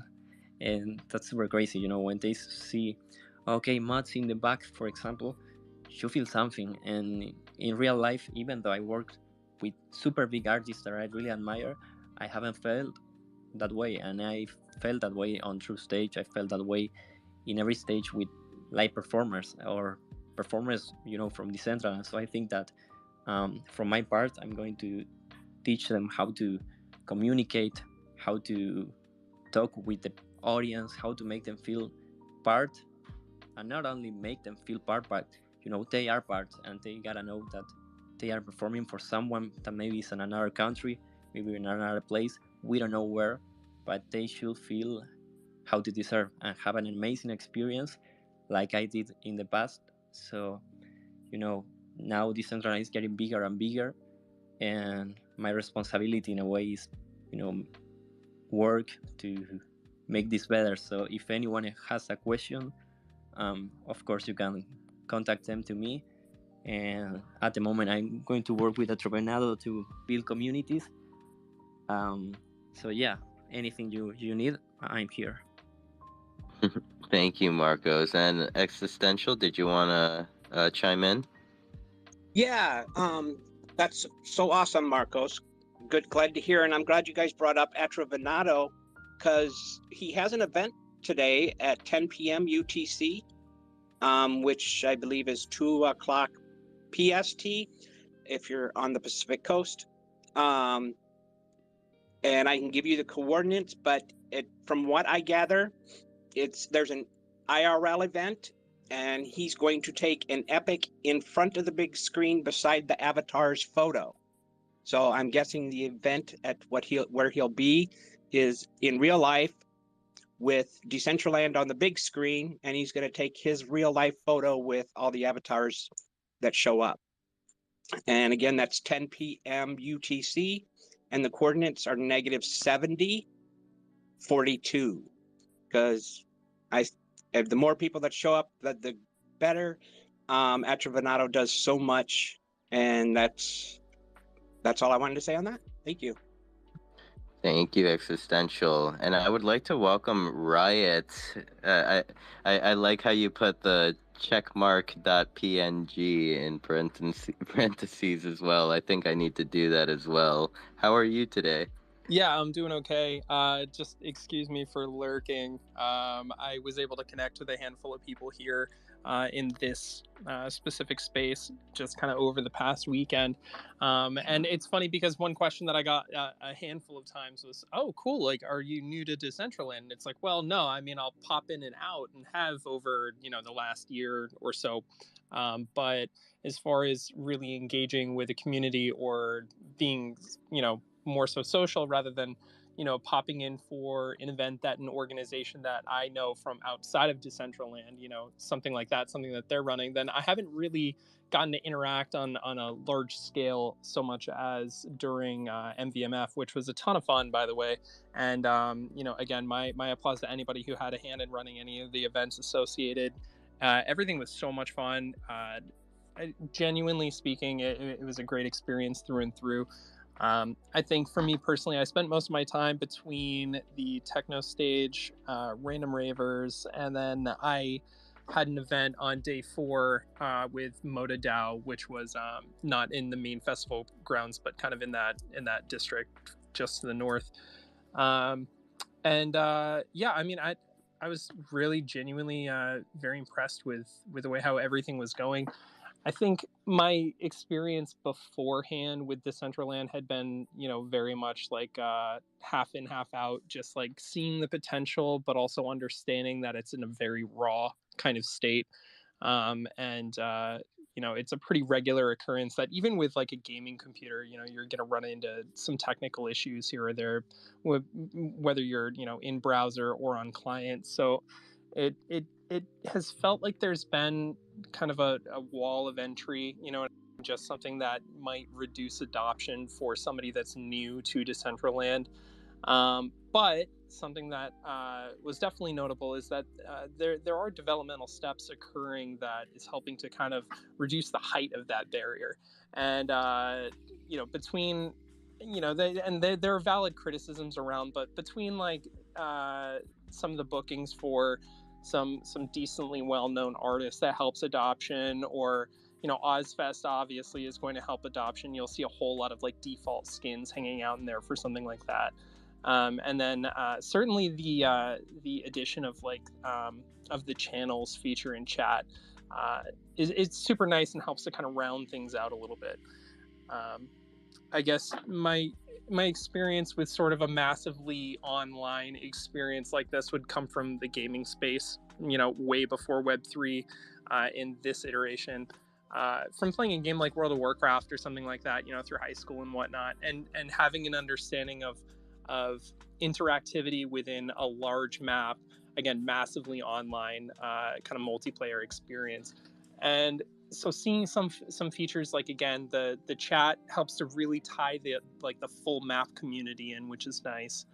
And just having different events popping off all over the place was great, and it did sort of call back to again some of those previous gaming experiences, and I'm seeing that gap finally start to narrow, because I think that's been, at least for me, sort of a holding point, is that it's just performance-wise right now, it feels like Decentraland is lagging behind a standard that was set like 15 years ago. So it's challenging, of course, but seeing that gap narrow is promising. Thank you for coming up, and it's so nice to meet you, Riot. Sorry, thanks for coming to my TED Talk there. Thanks for coming to my TED Talk. So you had mentioned that you did. Maybe I cut it wrong. Did you say that you performed during the festival? Yeah. So there are a few organizations that I've been working in electronic music for probably about 11 years now, and that started off with an artist project, which is ongoing, has expanded into record label management. I just launched an indie a few years ago and incorporated here in Toronto, and then recently, we have actually launched a booking agency for a small boutique roster as well. So my kind of intersection where Decentraland exists is between gaming and music primarily. So something like MVMF was really perfect for that. But one of those organizations that I'm involved with outside of Decentraland is ModaDAO, which works closely also with Emanate. Both of those are Web3 music platforms. Really, Emanate is like a streaming. They're increasing their scope, but initially launched as a competitor, like a Spotify competitor, with a Web3 kind of design. Pay per stream, like every couple of seconds. You know, if anybody remembers Tune, which was the Gareth Emery project from a few years back that unfortunately didn't do so well.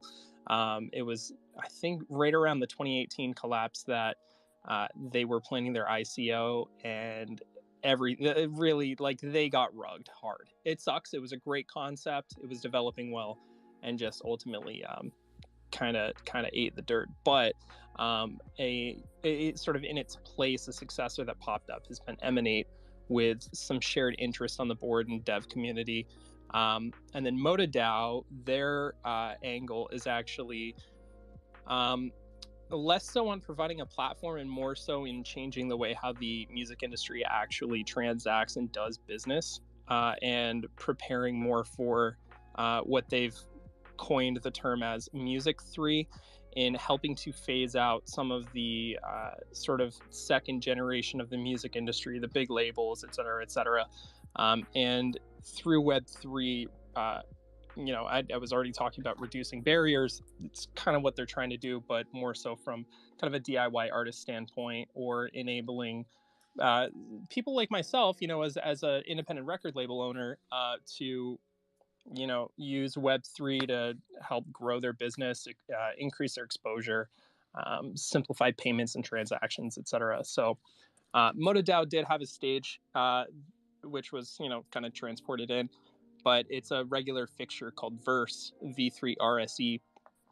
And they do a lot of, you know, streams and events and whatnot from within their own community. So my own criticism there was that they didn't really integrate super well with the larger MVMF community, which I think cost them some viewership and whatnot. But that was really where my participation on the performance side hung out, was having that set on day 4.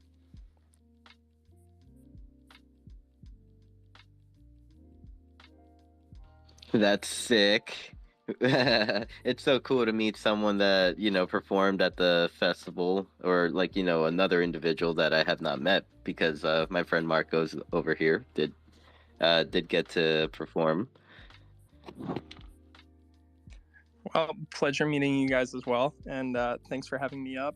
I'm working on a scene right now. It's my first time playing around with a builder, so yeah, good times. So were you around long enough to experience the first music festival, or last year's music festival?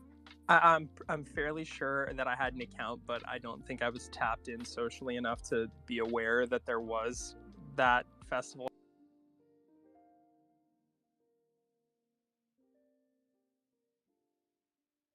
happening. So this was actually my first MVMF. At least from my experience, I actually like came in during the festival last year, and was did not have my browser hardware accelerator turned on, so I was running at 1 frame per hour, but still enjoyed the deadmau5 show though. Yeah, it's funny. I think I remember seeing you mention that, and I forget exactly where, but I distinctly remember the 1 frame per hour remark. Which, yeah, again, even with like a machine that's playing next gen games, you know, seamlessly at a high frame rate, something like Decentraland somehow just really cripples it still.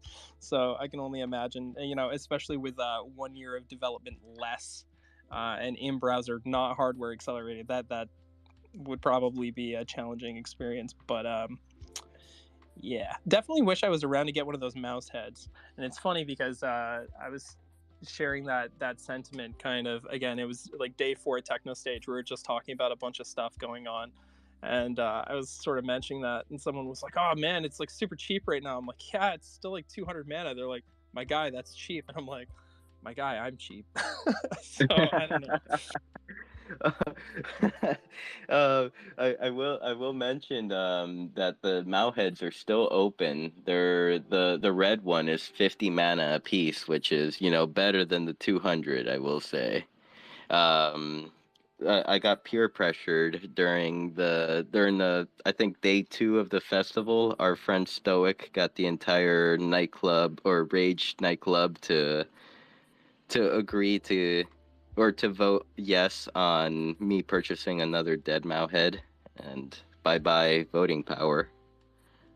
Yeah, I saw Stoic a lot around the main stage there with a big Mew quote bubble and the green LED head. That was pretty cool. That's my stunt double. Like, whenever the meta assassin comes for me, like, they're not gonna know who to get. He also tastes my meta food, just in case. Not Stoic, no. No, Stoic. Yeah, there's personal security, a body double.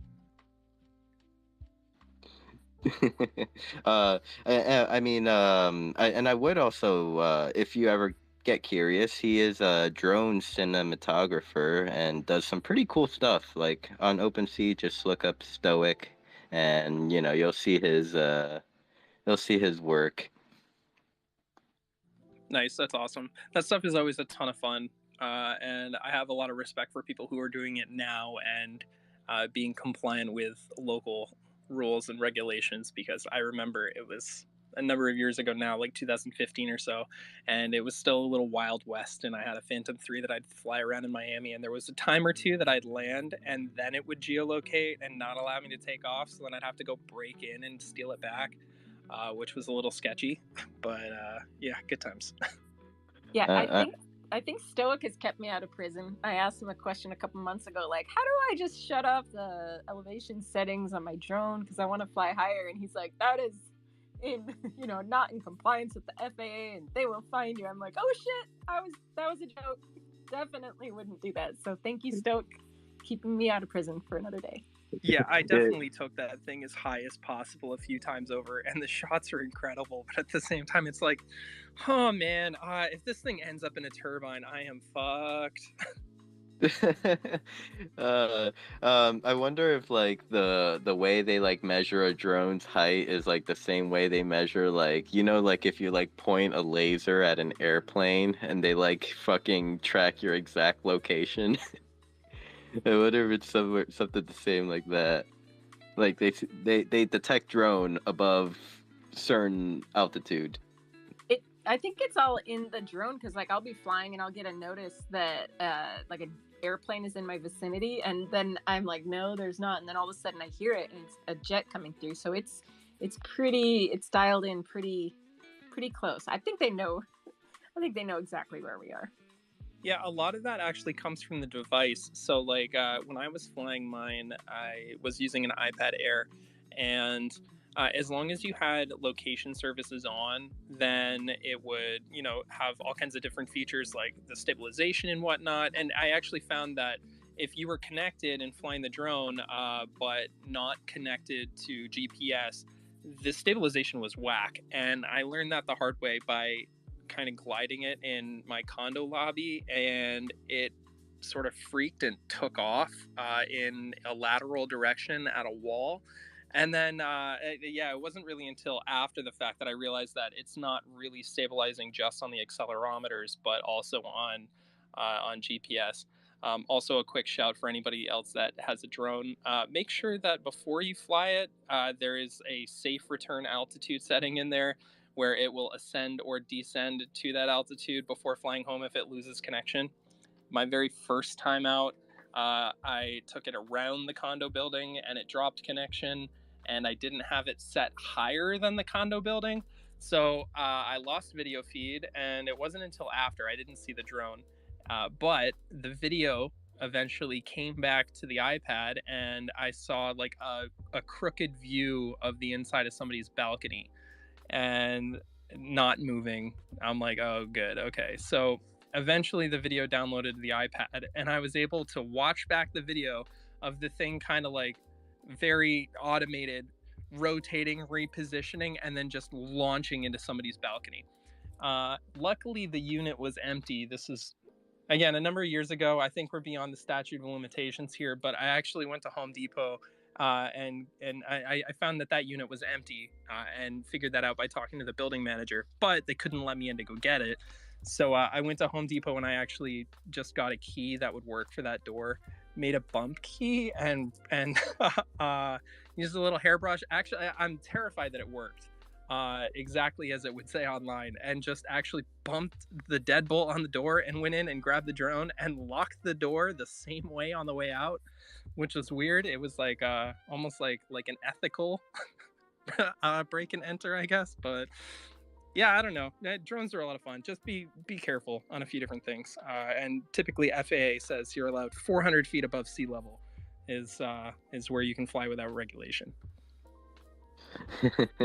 Brandon, did you want to chime in? Hello, friends. Bunch of hi.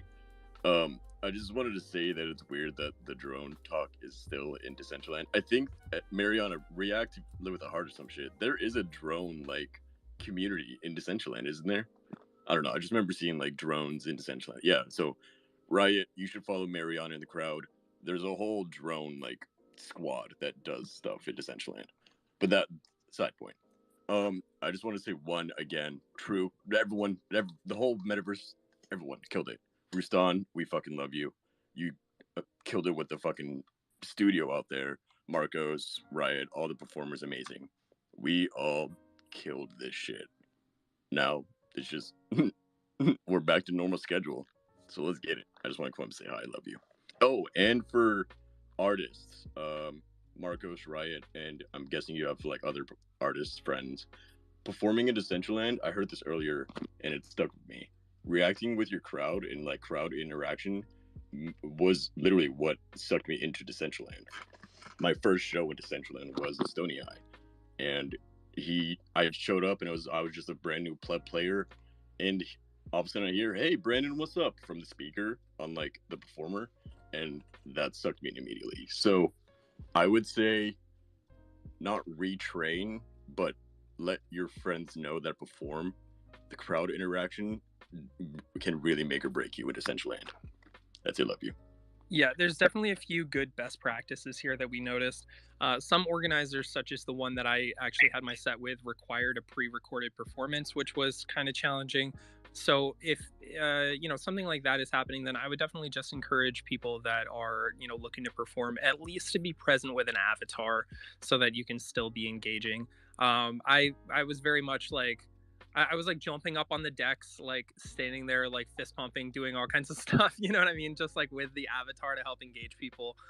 We had somebody come and jump on top of the speaker and go dance. It was like, you definitely need something other than just a video playing, which, to be fair, I feel like is one valid criticism about some of the performances that were happening, particularly the large billings where, obviously this community is filled with people of varying degrees of talent, like all the way up to massively talented. And the other side of the matrix is unfortunately maybe not well known. And yet when there's an opportunity for this kind of exposure that could really help to support that community, instead, those opportunities are maybe filled with a headline act that collects the bag to say, hey, yeah, go like rip some videos off YouTube, but we'll have no part in the actual event, which is unfortunate. Aside from that, everything is great. Now back to our regular broadcasting. Hey, Riot, Shelly, did you want to chime in real quick on anything Riot said? Oh, yeah, no, just that I completely agree with all of that. And I don't want to put Rustan on the spot, but I'm going to put Rustan on the spot. If he's available to come up, I haven't actually talked to him yet since all the madness ended. And I would love to hear what the behind the scenes was like for him. Like, was he actually holding up like written signs for who to call out, or how did that work? So if he's available, just shouting that out. Just typing it into the teleprompter or something like that right in front of the band. um, and while we wait, if he does come up, Riot, you did mention that the word Miami. Are you currently based in Miami? No, so I moved from the U.S. to Toronto a couple of years ago now, but I did live down there for a period of time. I see. I was gonna ask you the good old question: are you going to Metaverse Miami? Yeah, unfortunately, not going to be making the trip. My bank account's probably under $100 now. Unfortunately, I've been like working full time, but just kind of on my own projects, which we're organizing some tours and like doing all kinds of really cool stuff. It's just unfortunately not really where the bills get paid. So I tentatively have a hold on any travel plans. Totally understandable. I mean, I'm over here, like, just right on the edge. Like, I could go because I live, like, about an hour, 2 hours away from Miami.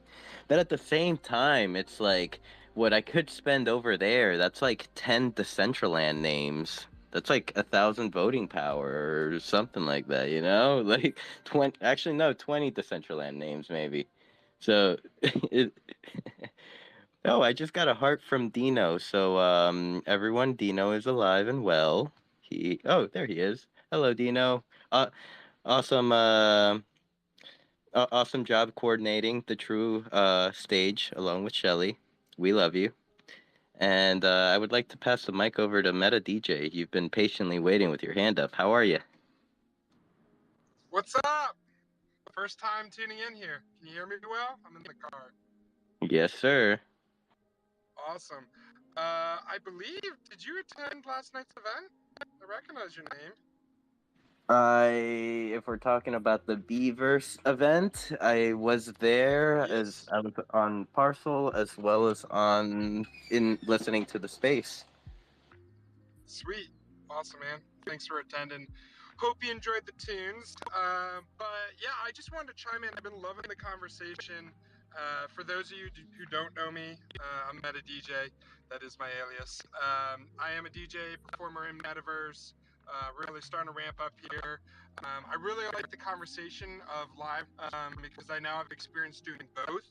I started with live and I went in, my mentality after that was live is the only way. I'm working with an NFT project called Meta Club Society and have had the opportunity to host events with like 200 plus people, which was super exciting. When it comes to engagement, you can't beat that. And I had the same takeaway. I had done live stream performances outside of DCL, just like, on the internet or the actual metaverse. But that being said, it's one thing chatting, it's another thing chatting, doing avatars, and then shouting out. So engaging, and I'm even thinking of ways to incorporate more engagement via text messaging, song requests, as well as sending pictures that then go on my green screen and are shared of people's avatars and really anything else. So love the live performance element. And then Beaverse, I wasn't sure how it was going to go, but we did a pre-recorded. I ended up loving that too because it goes on loop. The way we had it programmed was the moment you entered, it would play, so everyone got to experience the set, and it was really designed to work well with that, so it could just be played on loop. And we had people in there for hours. I think we had 100 plus people show up yesterday, so that was my first performance to be first. It was incredible. I love this space. I'm here for the long haul. So just wanted to share my experiences as it relates to what you guys are chatting about. Thank you for coming up and sharing. And you had mentioned that you're a part of a group, Meta Club Society, and have performed in the metaverse before. What other metaverses have you performed besides Decentraland? So I have only done Decentraland, and I don't really know. I mean, I don't know of any other metaverses that really have well-established platforms to perform. I know Sandbox exists, but I'm not even sure if that's fully open to the public. But I mean, outside of that, I'm a private event DJ, so I've performed, IRL many times, and then online with Meta Club Society, I went in with the vision of, I want to be Meta DJ. I want to be one of the first artists from the metaverse being my grassroots. and I went in. I would just perform on the Discord. Like I would live stream Discord sessions every week. Every week was a new mix. Every week was a new mix, and we did that for like 15 weeks straight. It was amazing. We'd fill up the hangout rooms every week. We'd get in the queue. The founders were hopping in all the time. And then they ended up paying me to do like featured Decentraland events where we rented a club, did custom designs. I'd never done anything like that before, but I just figured it out. Now I'm obsessed, and that's all I want to do. So I haven't done any yet, but Metaclub Society's building their own metaverse built around Party to Earn. You know, and I'm not here really to show. I'm more saying that I'm excited to be a part of that because it's just Decentraland. I think there's always going to be a place for it, but more infrastructure for this space is going to be massive. It's going to be massive. Audience members, just humanity. And we're seeing it. And I think this was my first music festival. Beavers showed me the ropes and introduced. I made so many friends this weekend. Like, it was just amazing. I went from 65 followers on Twitter to 200 in 3 days.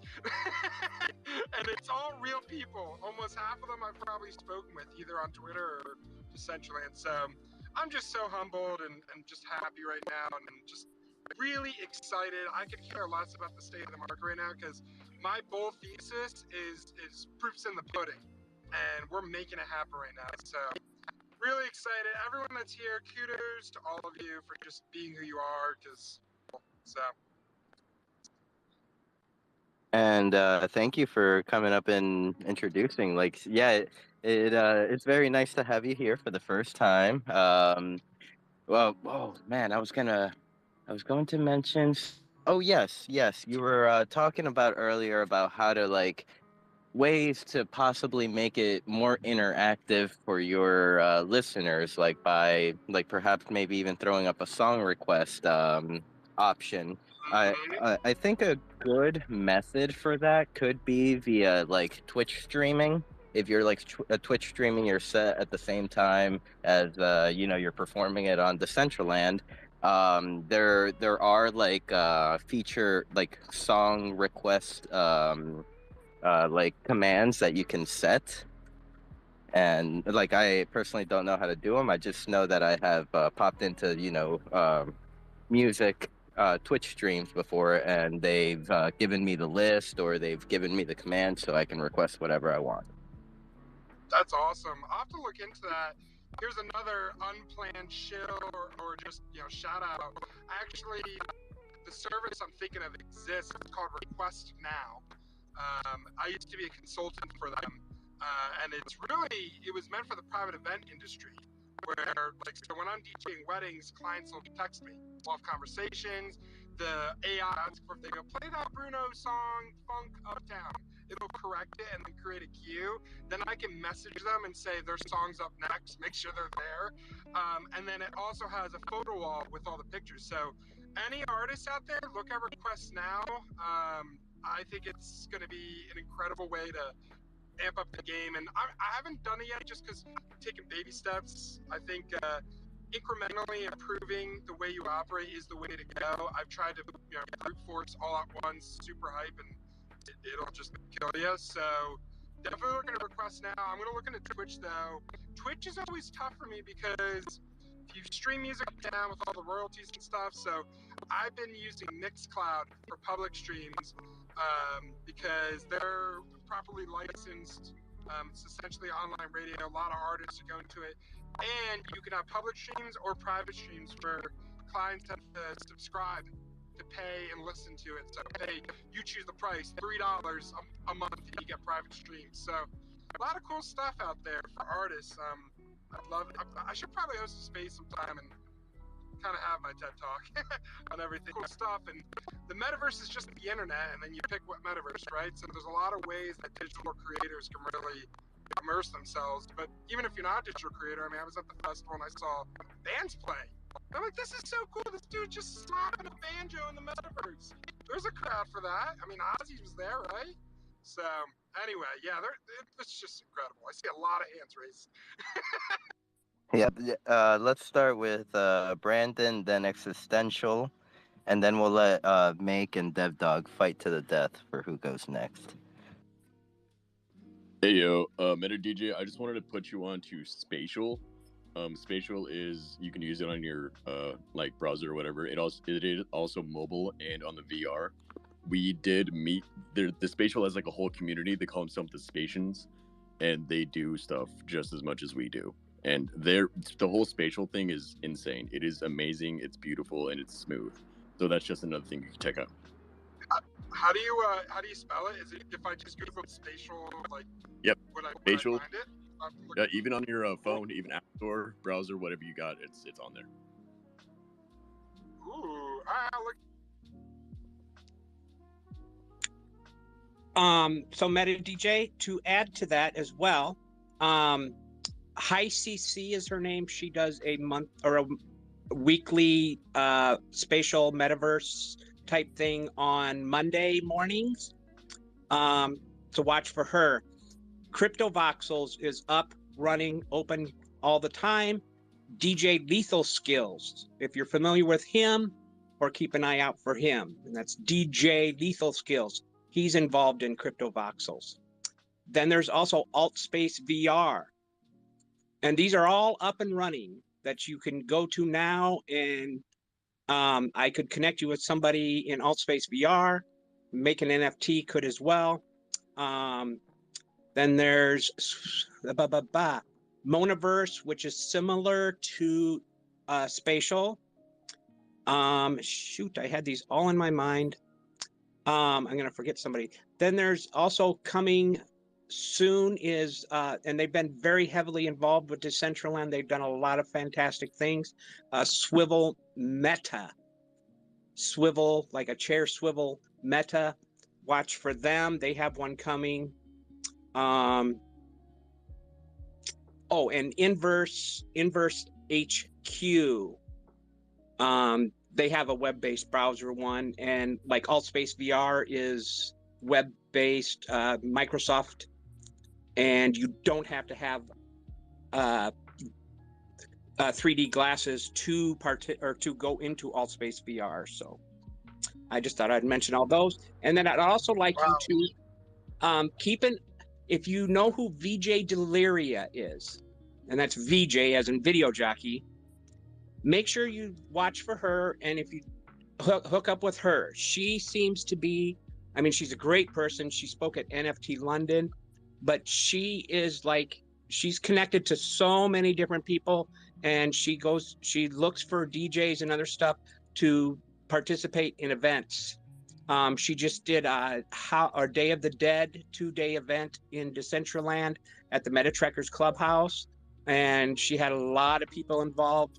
She's been involved with the pre-parties and after parties with the Beat Trekkers, the DJ battle going on. That's about to wrap up, and that one's happening later on tonight. So, VJ Deliria would be a great contact. Wow. Thank you. I just followed you. I'm gonna DM you because I'm currently I was trying to take some notes on like safety first. So I'll follow up with you, man, on all those tips.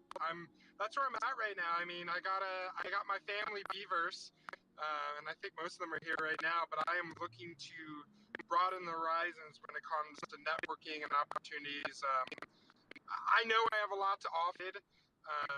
And I mean, some of you guys have already heard my work, so this has been just kind of cooking for a while, and finally I'm having a chance to express myself and share it. So thank you. I'll follow up with you for sure.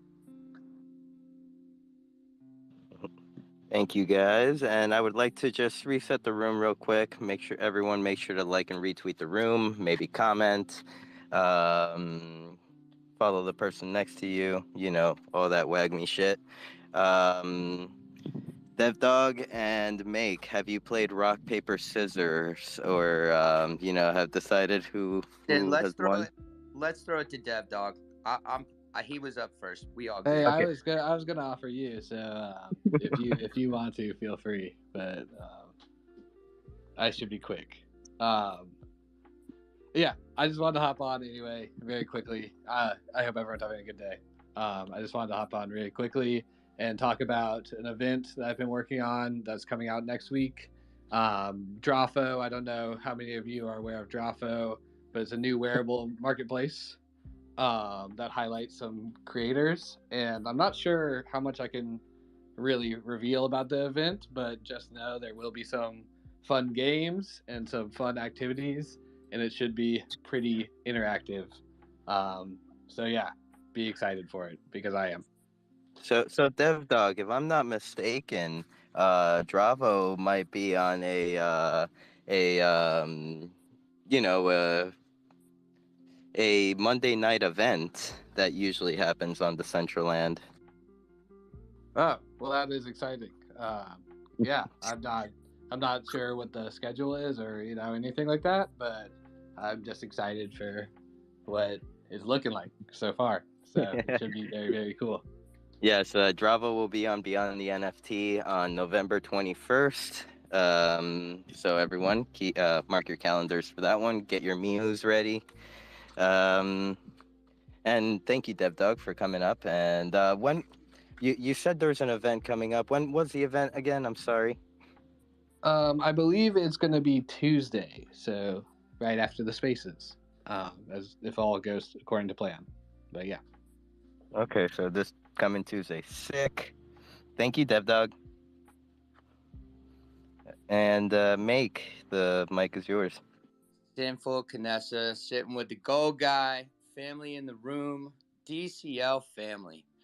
I was at the first, or at least last year's music event, and you know what the difference was this year? It was you guys.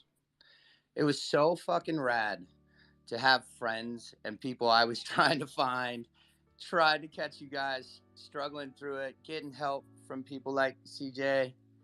And I think it just really, I just want to pay you guys flowers. As some of you know, I am on the Alt Space platform. One of these days, I'm going to have you all in.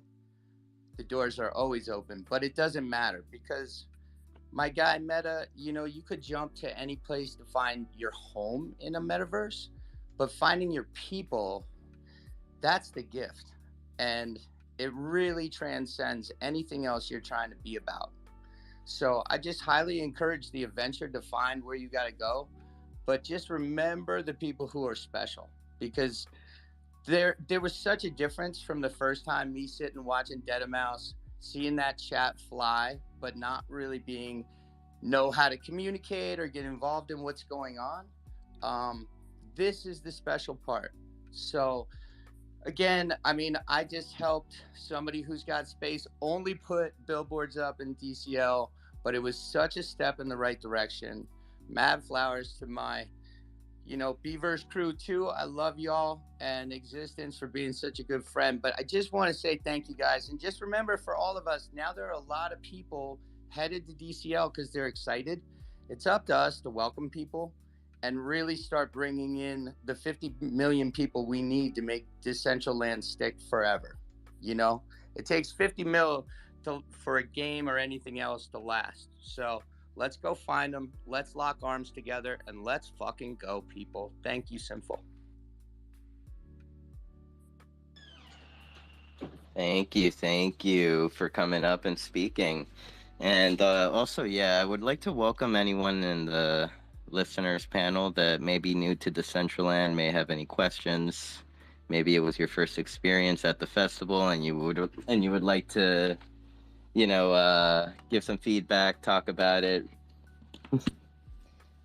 Or if not, perhaps maybe we could start winding down. Actually, I just noticed I haven't heard from my host over here for like quite some time. Hello, Canessa. Hello. I know. Okay, you're not Rug. No, I'm not Rug. Nope, just listening. Yeah, thank you, Make. Those words, like they seriously are true, and I think that there's so many new users coming in, and that's kind of where like my focus going into this weekend was like, hey, we gotta onboard new users. And then once the festival got going, I realized like there were old friends coming back, like people I hadn't seen for a long time. This one person, they had their name changed. They're like, do you know who I am? And I looked it up really quick and I'm like, yeah, I know, I said their name. And oh my gosh, I had like one of the best it went in like the top best conversations in DCL, and it was just me and this person. Like I was alone on my parcel. And so I also think like we need to maybe reach out to old friends that we haven't seen for a long time. Like it's kind of the festivals when we see some of them come back. Like I don't know if you guys know Kibby, but Kibby's got a fox head. I see Kibby like for Decentraland's birthday and Fashion Week, and there's just users that kind of pop in and out for the big events. And so I would ask us to maybe reach out to some of these old friends that like they might, like we already know that they are into DCL, like they have been before, and maybe I don't know, just that personal connection, just saying, hey, it really meant a lot to me to hang out and have that chat. So I think it's about the new people, but it's also about the old users and making sure that for whatever reason that their life took them a different way. Sometimes it's just might be one person reaching out that might get them to come back. And then like if you've been gone from space for 6 months, I mean, think about how different the world is with emotes, and even just graphics and everything. Like it's a whole new world. So thank you, Make. And Brandon, you've got your hand up. I also wanted to bring up, since we have a lot of the team in here, the Roomway, the game. I don't know if any of you guys tried it. It was really fucking cool. I felt like I was legit playing like a video game in 2007 on a PS2. It was a drifting game. It was a Roomway. And I also want to bring up, they have a grant that they just put up, Roomway team. If you guys want to go vote on that for some more Roomway stuff. But also like DCL Dating, all the creators in the crowd, keep making your games. You guys are like the backbone of Decentraland when these events aren't happening. Neha, DCL Dating, all of y'all, even Dogman. Y'all are. I see y'all making games. Y'all are making like experiences for people. So now that the Metaverse Fashion, Jesus fuck, the music festival. Now that that's done, it's back to grime time, and y'all are the kings again. So love y'all. Dude, thank you, Brandon. Thank you for the shout out. And I just happened to come up on stage. I had no idea you were going to say that, but I'm Dr. Drip. I'm a Decentraland wearable creator. For anyone who doesn't know, I'm the community manager of Roomway. First, I wanted to say that my experience with the music festival was beyond amazing. Like I have not had that kind of a rush in Decentraland in quite a long time. I spent a lot of time at Ozfest. I think that it was really cool seeing, the rawest of the raw new users of Decentraland. And I think that the first day, there were a lot of, mixed reviews. But by the last day, I don't know why. I can't put my thumb on it, but like the vibe had changed completely. And the people that chose to be there on the last day, they were still new users. I don't know if they were just late to the show or if they had attended multiple days, but the vibe had changed completely. People were moshing with me. I've got videos. I'm going to post videos. I might try and I haven't made a DCL TikTok yet, but like this video that I got is like the most legit piece of media that I've taken in Decentraland. Just because of, you'll see in the chat, everyone's just vibing out saying, this is amazing, this rocks. So I had a really good time there, but I do have to say that the live experiences were they're so much better.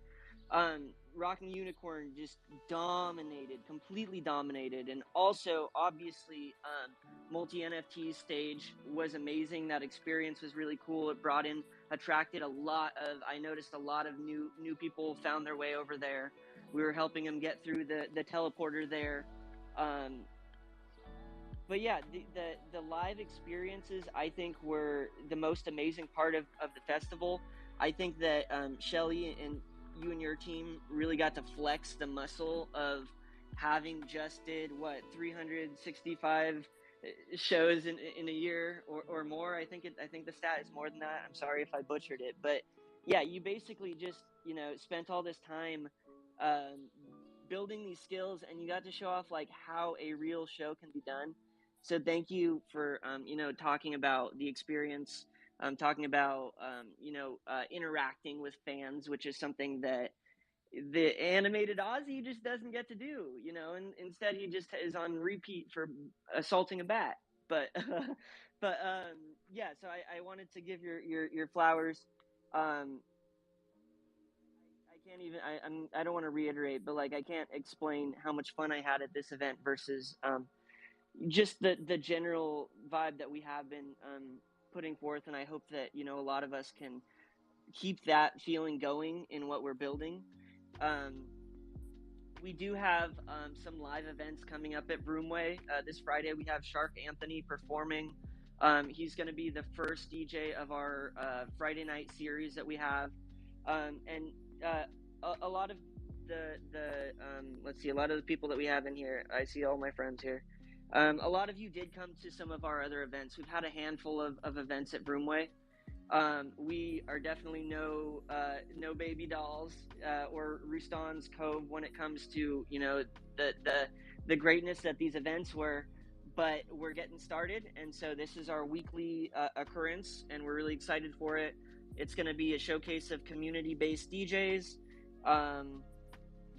Yes, we did post our max tier grant. It's been fun, but yeah, my palms are sweaty because everyone's not everyone. We've had really amazing support. I think within the first 24 hours, we had over 50 votes. We've had over 35 comments. We are seeing, you know, some of our friends are pulling out the pitchforks, but they're made of balloons, and I'm gonna pop them all. So no problem. If you guys have any questions, just leave some comments there. We will be addressing them. It is asking for a lot of money.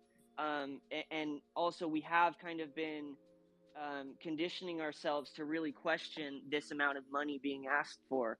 So just because it's me and it's us does not mean that, you know, we expect less of those that are interested in the future of and securing, you know, these grants and making sure that they go to good use.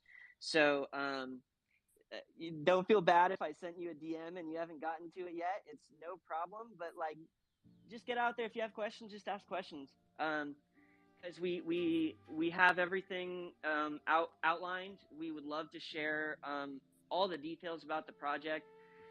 We've been spending the last 6 months really talking about this a lot, but still, the message can only go so far. So we don't expect everyone to know all the details about this. So we'd love to share more. Again, I can't stress enough. Ask some questions, and yeah, I'm grateful for all of you. And no matter what, Broomway will continue to move forward. So will Dr. Drip, and so will all of us that are part of this team. But yeah, I just wanted to say that. I want to say thank you, and I really do love you all. But I'm going to stay up here in case there are any questions, but otherwise I'm just chilling.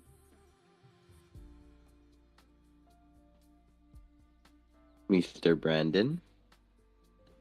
I think we said this in a Discord call, but we said that basically the knowledge and expertise of Decentraland allowed the community stages to literally be the backbone of this thing. And I mean, this is the goal of all of us, is we are trying to grow this thing, but right now we are the subject matter experts. We know how to make this program run at its best. And these billion-dollar companies can come in here and like want to push a brand or push whatever, but there's a possibility that they won't meet our expectations. So everyone here, shit, Beavers, Mew, anyone, y'all are the experts. I know Beavers' whole mission is to be the experts and meet the leaders and build the leaders. Same thing for everyone is shit. If I was Ozzy Osbourne's team, right, and I just joined Decentraland, I'd be like, all right, this is cool, but it's laggy. And then I would go over to the True Banner and be like, all right, this is how it needs to be done. I need to contact these people and know what the fuck's going on. We have limits. We're in alpha, we're in beta, whatever. So know your limits for the programming and shit, and you can make some dope ass stuff. So on that note, Brandon, like you brought up, you know, the stage and how that kind of led, well, in some of our opinions, led the charge. But like my mind goes to, okay, then what's next? Like, what's the next thing we're building for? And correct me if I'm wrong, like this is probably the biggest event of the year, and the second biggest is the Metaverse Fashion Week. So how can we take like the lessons that are really fresh in our brain right here and apply them to Fashion Week? Like, personally, what I would love to see is a community fashion show.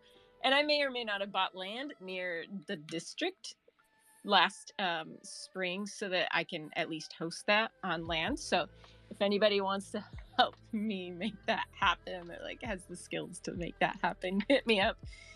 But like, that's what we need is not just to be spectators on these events, but participants. Because otherwise I feel like, you know, in some ways, maybe the Fashion Week, and this is my first music festival, so I'm kind of can only compare the two, but like Fashion Week, it was very much spectating at all of these other brands that came in and had these awesome places. But like, where, you know, I've said it before, like, where was the Nikki Fuego show, the Doki show, like, you know, the Gold Guy show? Like, I want to see those represented.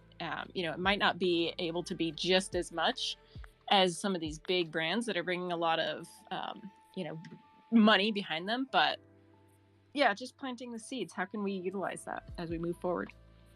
The first two things that come to mind for both of those events was just user operation, or no, I guess connectability, to where literally I'm gonna say a solid 30% of the people that joined Decentraland actually experienced what they were supposed to experience. The other 70, they joined, they were laggy, the screen wasn't working, all the other normal Decentraland stuff, which, yeah, it's there. We know. They don't know that. And if I didn't know that and I just joined in, boom, I'm leaving. This is trash. So we need to, for the next event, focus on the parcel, if it works and it's smooth. And just to bring in the normal traffic, the natural traffic, because if we can focus on making sure that parcel is like very minimal but pretty dope, you know, we can make some dope shit. I have full faith in you. But just make it operational and so that people can actually use it. Like if the Ozfest or there was a parcel where like it wouldn't even load in for me and Nikki one night because it was just so compact with detail and shit. So just the general knowledge of how things work in Decentraland has obviously sparked so many things for us. So yeah, just focusing on making things easy to use but pretty. And then the helping out and being able to participate. Rich Homie's fashion show a few months ago. Damn, that was so long ago. I don't know if any of y'all remember that. You probably do. That was probably the most successful fashion show thing there was. So, and it was simple. It was just a simple stage with a screen and a plan. And that's all it took. So who's bringing it back? We need that back. I think Brandon, you may have forgotten about the summer gala. That thing was freaking very organized, especially with Tang and the interviews going around with you know, the creators. I'll have to disagree with you. I think summer's busy. I totally missed that one.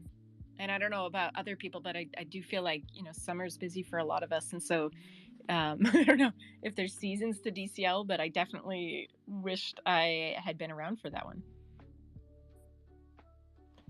Wait, what? You weren't around? Oh, no. Well, there definitely are seasons, though. They've got the...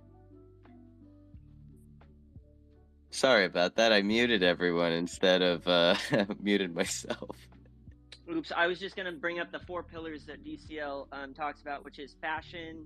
Oh, shoot, don't let me choke on this. It's fashion. Right now, we just had music, art week, and what's the last one? Game Jam? Someone knows it. Yeah. Something with games, I would imagine. I was going to say friendship. Friendship is not the last one, but it should be.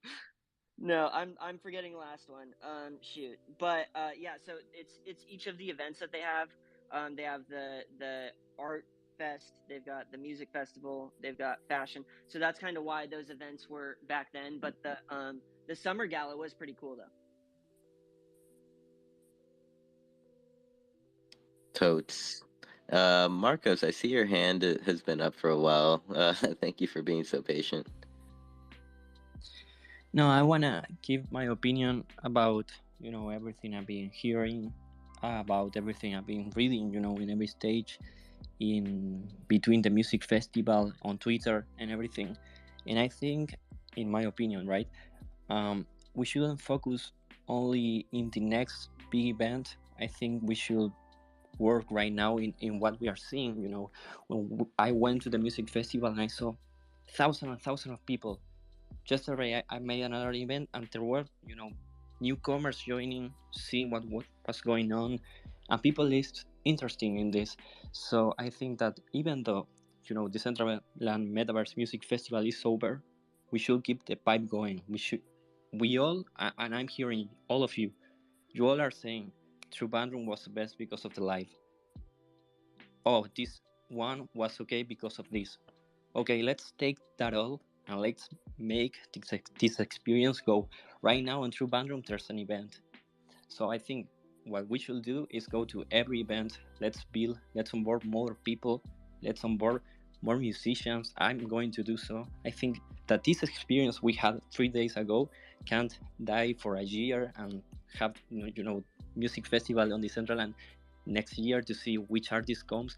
No, we are the ones building. We are the ones trying to make this thing big. So I think what we should do right now is focus on going to every event of these places we really love. True Bandroom, Dollhouse, many mentioned multi NFT. So what we should do is go to the events, build, connect. I always talk to Shelly, Tampoco, Ruston about artists I got. To make a new experience for the artist and for the audience. So even though the festival is over, I wouldn't focus on what I'm going to do next year, but instead I'm going to focus on what can we do right now. And we all are saying what we love about the festival, so let's take that as an as okay, I'm going to do this right now because this is what works, what people likes, what people enjoy. Because right now, a lot of people, I'm seeing right now on True Bandroom, people that never joined Decentraland and maybe they joined for the Metaverse Music Festival, and if they stay, they should have that experience lasting. And we have events every day, and we are going to have way more, and I'm sure about that. I'm super bullish on what we are doing. So let's focus, of course, in every big event Decentraland are going to make, but I think that we have to focus on the small steps, on the brands that are working harder, like unicorns. Let's build, let's make it, and let's keep the vibe going. That's my opinion. I think that I heard all of you saying how much you love these stages, so let's make this Metaverse Music Festival run forever, and I'm going to be part of it. Anything you need to make so, I'm in. And that's my opinion.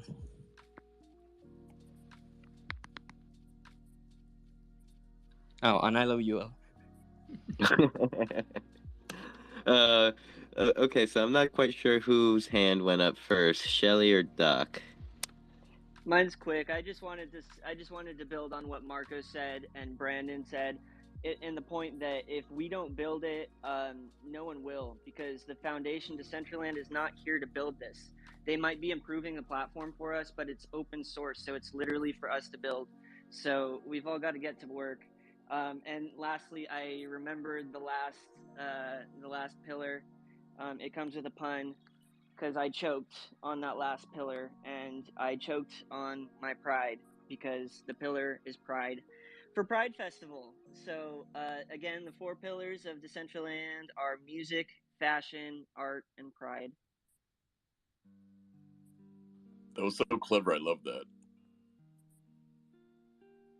You know it. Thank you, Dr. Drip. And Shelly? Thank you. I just wanted to say I love you too, Marcos. You're amazing. And something that I would like to share from the True Bandroom co-founders. They are the co-founders of a very successful software innovation company in Switzerland. Their business slogan, okay, like professionally written on their t-shirts, is just fucking do it. And funny, as an American, when I saw them in our first Zoom meeting, it's literally written on their shirt, you know, just fucking do it. And it was like, oh, that's like, you know, we're a little sensitive here with language. And so it was like, that's a lot of like F-bombs all the time. And so when the website was first up, I was like, we got to clean up all these, you know, F words, because just for SEO, that's a nightmare. Like, we're going to be flagged as a, you know, a bad site or whatever. But just the Swiss sensibilities I am obsessed with, because they just work. Like, my goodness, they are working all the time. Like, here we are in this Twitter space chatting, and there's 70 people at the band room for an event, and I didn't even know about it. Like, I'm the manager of the band room, but they're like hustling all the time. So I think that and sorry, I'm like squirrel brain over here, but during this music festival, we had 15 days to put that together, because the opportunity landed on our plate. It was so amazing, and it was like, oh my gosh, but the build is due in 4 days. We have to fill the stage. We just activated, and it's this dream team of people that just talk, work, go, you know. And so it was like, if for the DCL community, if we could all embrace that just fucking do it mentality, I think it's going to be awesome, because we're all experiencing these things. The most like criticism I'm hearing is the UI, you know, the user experience being like, okay, what's crashing, all of those things. Like, just keep reporting it, keep talking about it. And, you know, as a group, we'll all get there together. So I really do feel like the WAGME spirit is so alive in Decentraland if we just, you know, put our heads down and keep building, because that's what we do in a bear market. So thank you, and love you, Marcos. Brandon. And if you don't know how to do something, you have so many people and resources that will help you out. And I will tell you right now, YouTube University is a real thing, and you can learn how to do damn near fucking anything. I know quantum physics now because I sat on my ass and watched YouTube, you know? So if you want to learn how to do SDK, if you want to learn how to do coding, if you want to learn how to use Blender, or anything that has to do with Decentraland, I can guarantee you an hour on YouTube and you'll be like, oh, this shit's easy. And then boom, you have the true band room. Okay, maybe not that easy, but you know. I just want to jump in real fast. If there is anything that you're looking to skill up on, or any new fields that, you know, you do just want to have a foundational understanding on, I can personally vouch for Coursera, which I know sometimes gets a rough rep, because you do get cheating and whatever in the programs there as well. But a lot of the certificate programs that are on there will give you a solid working understanding of various topics. And don't be intimidated. I just tackled a project management certificate that was estimated to take between 3 and 6 months, and I did about 8 hours a day and crushed it in a week. They do a 7-day free trial, so yeah, I mean, I'm not going to go into how I'm already using that in my own field, but it's already, I mean, it was free because I did it in a week, and it's far paying for itself. So just shout out there. And I also like to put people in Decentraland as producers and viewers. I know it's kind of like a very wide spectrum, but if you want to view stuff in Decentraland, make yourself the best viewer. Be the best audience member. If you want to start producing, learn what you want to produce and produce that for us. Love you. Oh, Brandon, don't get me started about learning quantum physics on YouTube. I went down that rabbit hole. I even hit the quantum computers, quantum mechanics. Fuck. Yeah. Okay, but you said the word, and I'm gonna have to say this right now. The company Dell has a quantum computer in a fucking laptop. They made an algorithm of quantum computing in a laptop, and they are working towards blockchain coding. So I just want to put that little seed in your brains for what they're using quantum computing for, is the future blockchain. Hold up, wouldn't that be a bad thing? Quantum computers could be what cracks blockchain. Damn. I would make a joke about the quantum realm, but I don't know if there's any Marvel fans here, and so it could just be totally lost. I think you might find a fan or two. Yeah. Nerd it up.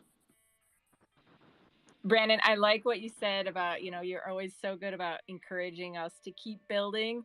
And I also want to say, if you're not building, that's okay too. Every emotion here is valid. Every person here is valid. And I mean, that's one thing that I personally struggle with, because I've been here for a long time and I don't have a lot to show for it, like tangible. But I realize, like, I don't have to, that my journey here isn't necessarily to like create something the way that the, you know, SDK designers do, or make a wearable the way that the Blender modelers do. And so I don't know, just, you know, especially with the markets the way they are, like bear markets are brutal. We got a lot on our mind. So I don't know, I'm giving you the permission to just be okay with where you are. If you're not creating cool shit, that's okay. Just go to the true band room and party and dance. That's okay too. Love you. I'm gonna let you know right now, Knessa, you are the biggest builder. You built a fucking family.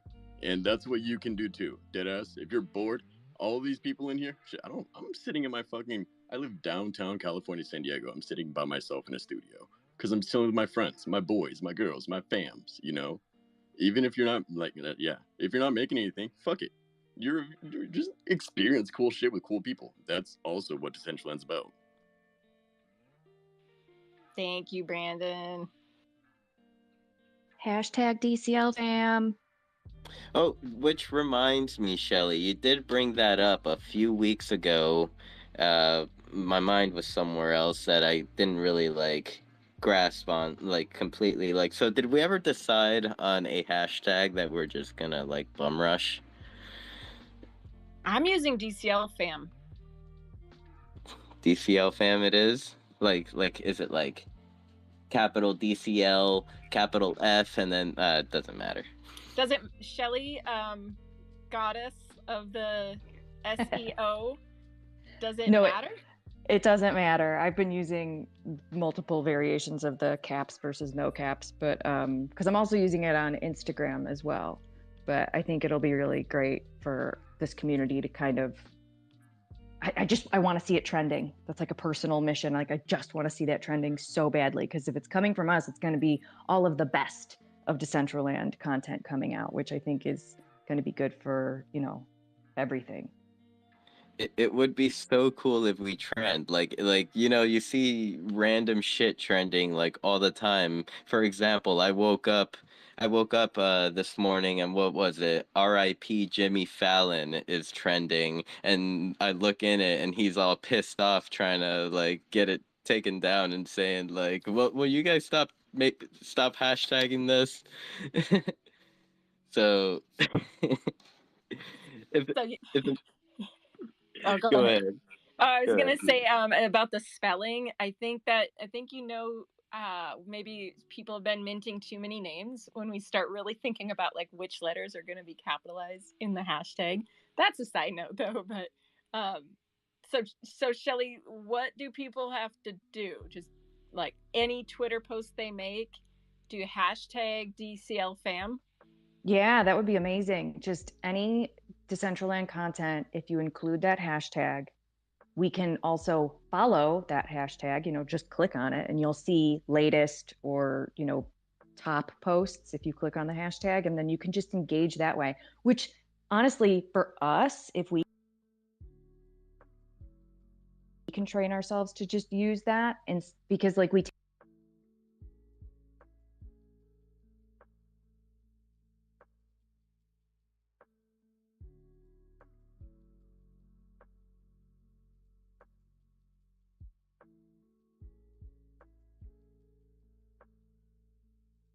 which love you all, but we are trying to reach new users. So if we can kind of like get that momentum on it to push it out, we will get new eyes on the Decentraland content that we're creating, which I think is the ultimate goal.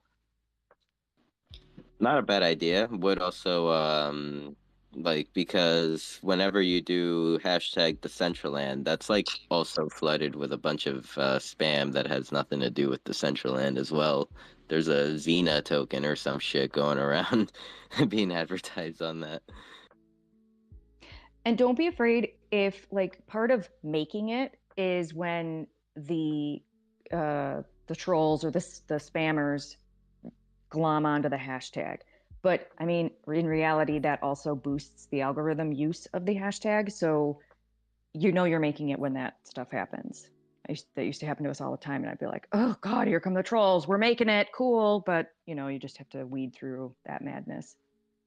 So, Shelly, I heard somebody ask a question this weekend about hashtags and versus like the ats, because I don't know if anybody's noticed, but Decentraland's at account does not seem to work. Like if you want to tag them, and maybe it works now, but I think as far as this morning, I couldn't find Decentraland's main page, and I know I've been in touch. They know about it, but I don't know if that's a glitch. So anyway, somebody was asking me like the difference between a hashtag and the at, and so I mean, I kind of know the difference, but Shelly, can you probably articulate it more eloquently for people, just so they know the importance of using, like, not just including the tag for Decentraland, but the hashtag as well? So the at is going to obviously notify the account, like Decentraland's notifications. Good Lord, that just must be, peanut butter's probably like, oh, PTSD, because it'll just, you know, the account itself will get the notification. Also, I've seen this a couple of times. If you open a tweet with an at, it's almost like a private tweet because it's not going to show up in people's feeds. It'll go directly to that account. It's visible to the public, but it's not going to show up in like the home feed. So if it works best to start with an at, like sometimes that's just the beginning of the sentence, like Decentraland is killing it. You know, if you wanted to start with Decentraland and you wanted to tag them there, throw an emoji or a period or something in the beginning so that it doesn't just live with Decentraland then, and it does go to the public. Regarding the shadow banning of the Decentraland account, I don't know how that happened or why that happened. That used to happen to me when I was attending press events, and I was like, my job was to literally tweet like a maniac live from an event. And I don't think Decentraland account was doing that. I mean, it was just reasonable retweets and engagement. So I don't know why they would have been shadow banned, but that's not in our control. It happens occasionally. You know, my account would be like, oh, cool, I'm in Twitter jail or whatever you want to call it. There's different names. And it's just like, if you are behaving in a spammy way, if you're tweeting like way too many times per minute, Twitter will, you know, lock you down for a day or 2 or 3. But the hashtag is really the best way for tracking. You know, like when we used to run events, we would assign a hashtag to the event so that afterwards we could gather all the KPIs, like, okay, what was the, you know, how many clicks, how many impressions. So you can hash track. There's a hash tracking site. Many of them are free. So you can do this for yourself too, if you wanted to just like see how a certain hashtag is running. Another thing to consider is it already in use? Like metaverse, that's going to be very vague. Multiple metaverses are using that hashtag, so you're not targeting anything specific, which is great if you're trying to tap into a different audience and you want to use something vague. But if you're trying to track, like, how is the content on Twitter doing for Decentraland, you want something more specific that you can track because it's specifically related to that content. So DCL fam, I think, is awesome because it's not being used for anything else. No other brands are using that. It's just a great way for all of us to keep an eye on the overall Decentraland conversation, even follow. And, you know, if you just play around with it, click on it, and then go to the different, I'm going to do it right now. You can search it too. Hashtag DCL fam, and top latest people, photos, videos is what comes up in that search at the top. So the top, Canessa, you're number 1 on this. So congrats. And then latest is obviously going to be in chronological order with most recent at the top. People, you can follow people in the DCL fam that way, just because those are the people that either have it in their profile or are using it frequently. And then you can peruse the photos. So it's really just an awesome cataloging tool to keep track of everything and let us keep track of each other and amplify each other's content without needing to like hunt for it. Because I think that's my biggest issue. Full disclosure, my account, I only have this many followers because I totally just steamrolled over from being a former blogger and micro influencer to jumping into Decentraland. I didn't create a new account. So like my old blogger friends, they have no freaking idea what I'm doing. They probably either unfollowed me or I'm just not even showing up in their feeds anymore because we're just totally different content. So it really is a helpful tool to build your own following and just amplify this content to reach new users. Whew. Okay, sorry, TED Talk over.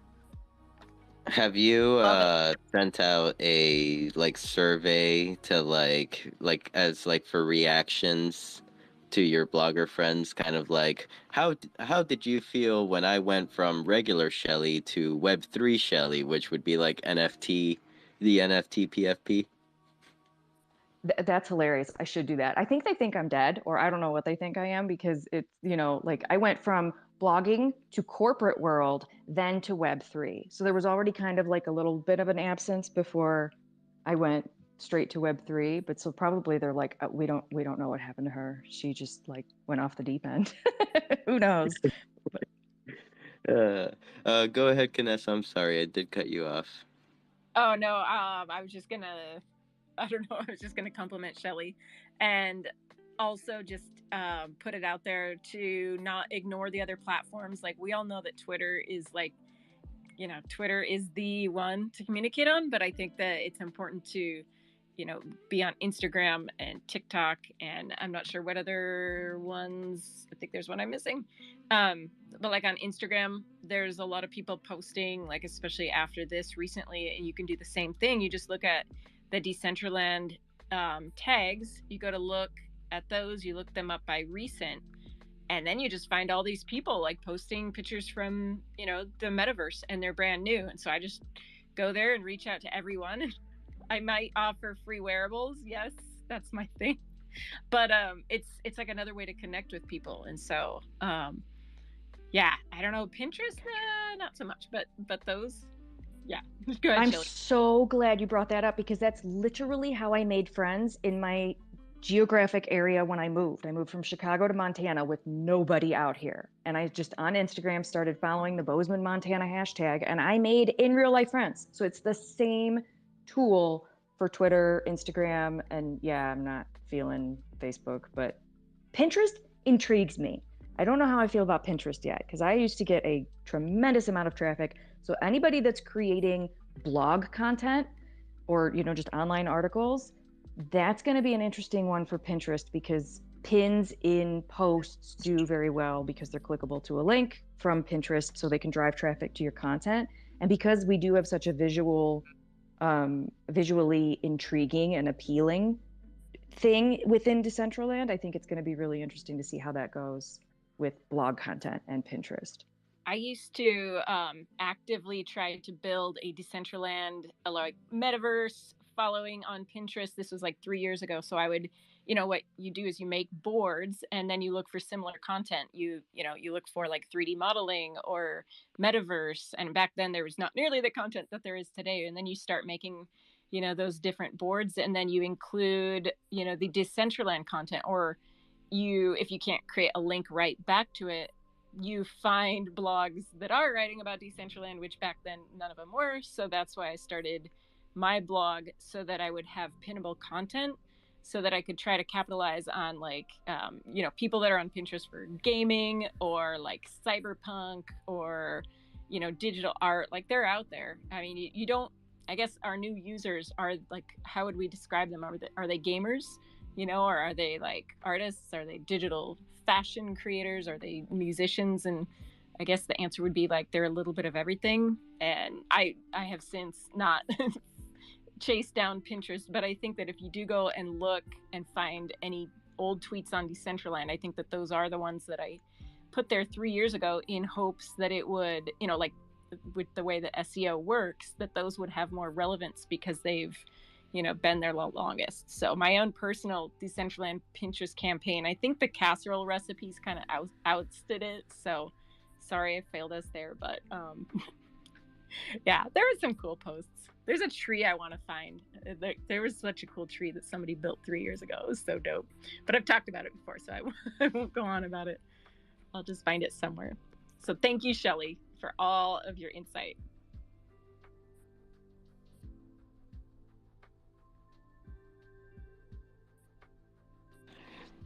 And I would like to welcome Tel Don Julio to the speaker panel. How are you today, my friend? Hey, what's up, everybody? How y'all doing today? Doing well. I'm sorry, what? You can go, Canessa. No, I was just saying good morning or good afternoon, and thanks for coming up. How are you today? I've been good. Just still kind of recovering from over the weekend with the music festival and everything. It was fun, very interactive, very. I had a good experience actually. I crashed a couple times, but it wasn't too bad though. At least on my end, for me being a new user, type of thing. I'm actually happy that you did come up. So from the new user standpoint, what would you say is your feedback on, like, let's say, like, knowing when shows were happening, as well as like performance? Did you collect any wearables, or did you go around collecting wearables? I'm sorry, I'm throwing too much at you. You answer those three, I guess. No, you good. I feel like the timing was pretty. It was pretty good because I mean they had multiple shows for multiple times. Because I know it's all different type of people in the space from all like over the country and over the world. So it's like having different times. I feel like it's a good idea to get everybody a chance to see the show and whatnot. I was in here on the conversation earlier when you guys was kind of talking about like how you want like the avatar to be in the space and things like that. I feel like that'll be a good idea because when me and Sin was at the Spotty Wi-Fi show, he pulled up in his Decentraland character, and that was pretty cool. But I feel like it would have been better if he was like performing with the character, if that makes sense. Because it's like I don't know who was in here who said that, but they said basically if the artist was performing with their character, it gives it more of an advantage than it would like versus a real life concert. And I feel like that would be very detrimental to like trying to compete with real life concerts. I'm not saying that Decentraland will. I feel like Decentraland could be bigger than some concerts just because of the creativity is like limitless on what you can do, like stage wise, creative wise, and like all of that. So that's like, to me, that's an advantage that the metaverse has over real life, is that the possibilities are endless. So the things that can come from that are like things that people will never even thought of because they can't really. It's not it's like, oh, I'm not in real life anymore.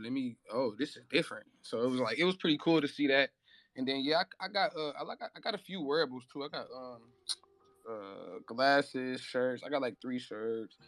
I went to the Ozfest. I went pretty much everywhere. I was around, so it was fun for me. I got wearables. The timing was pretty good. I had good with the chat. The chat was working for me, both chats. And yeah, so overall, I liked it. Me personally, the only thing I would say is just have the artists be like onboarded into Decentraland some type of way, and then have them perform with their character. If you guys can figure that out. Other than that, that's about it. Thank you for the feedback. So I have to say, like, this festival, in all honesty, had like so many wearables, and they were all like the coolest wearables that I've ever seen given away for free. Uh, what would you say was one of your favorite wearables? Did you manage to do any of the White Rabbit quests? Yeah, I did the White Rabbit quest. I got that wearable. The one that stood out to me is just because I have a connection with LimeWire in my past and just how that correlates with my history and my life. So my coolest wearable is probably the glasses that I got from them. I like those. So, but that's just me personally, though.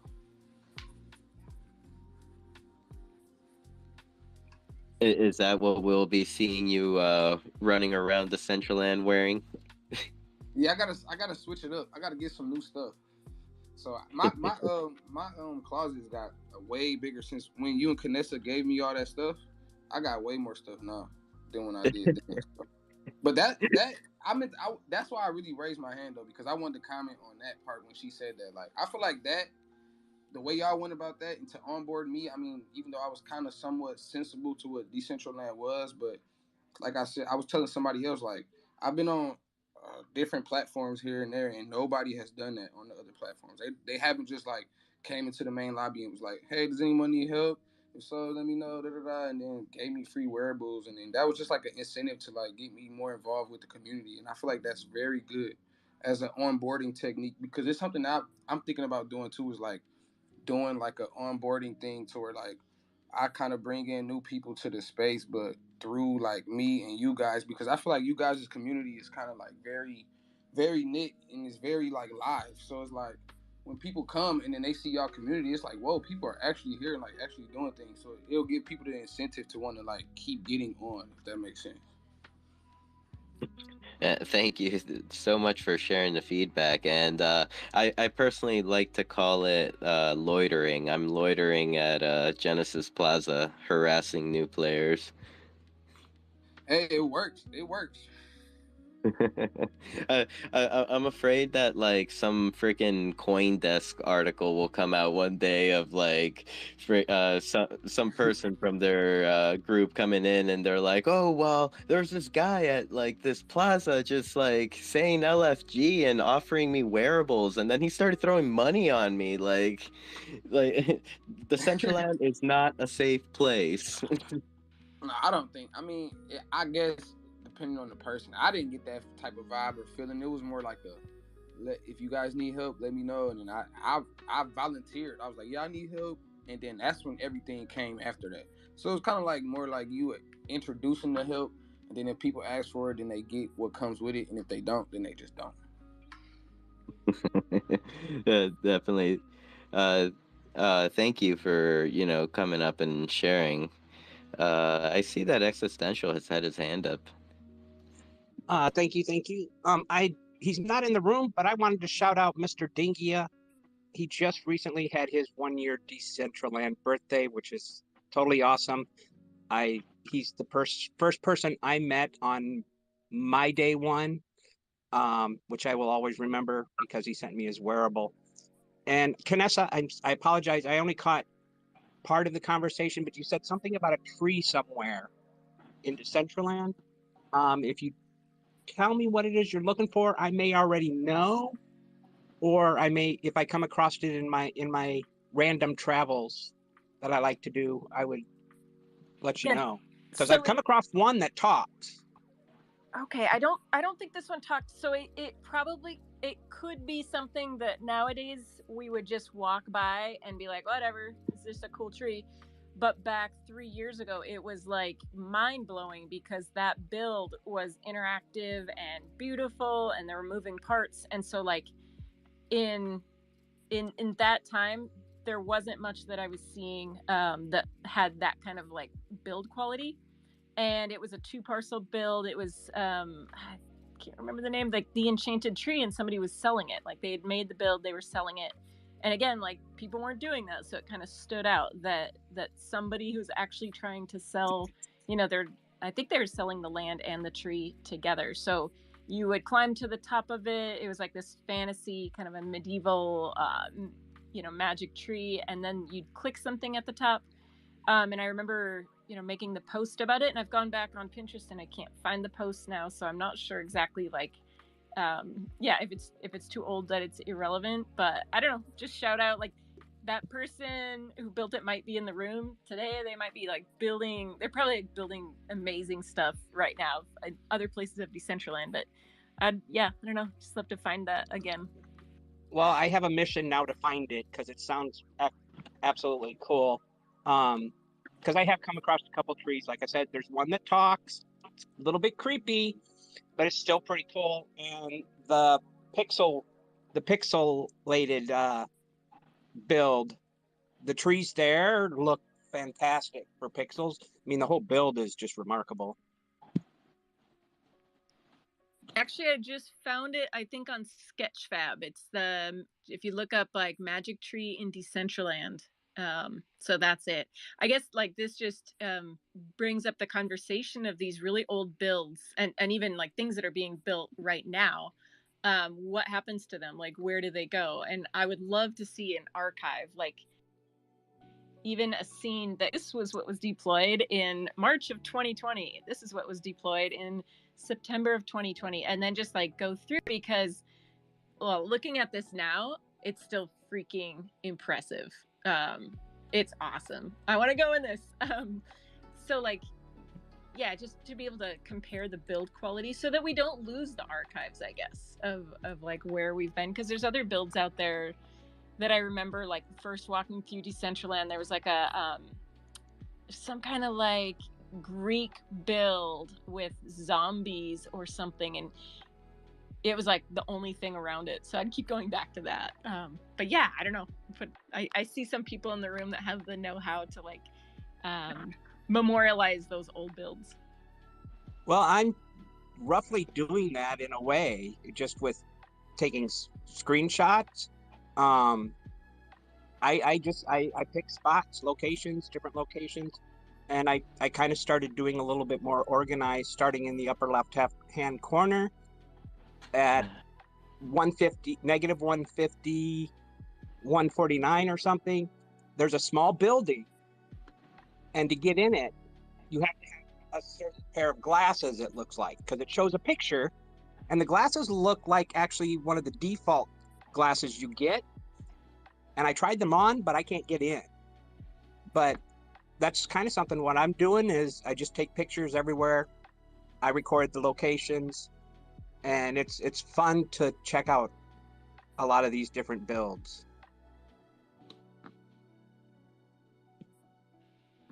Yeah, that one might actually, it kind of sounds like it might be like a test of a token gate that somebody might have been set up and testing. Well, it's right next to a tennis court that still works, and you can practice your backhand with one of those little tennis ball throwing machines. Oh yeah, like the U.S. Open that they had. That was such a fun mini game. That would be it. Yes.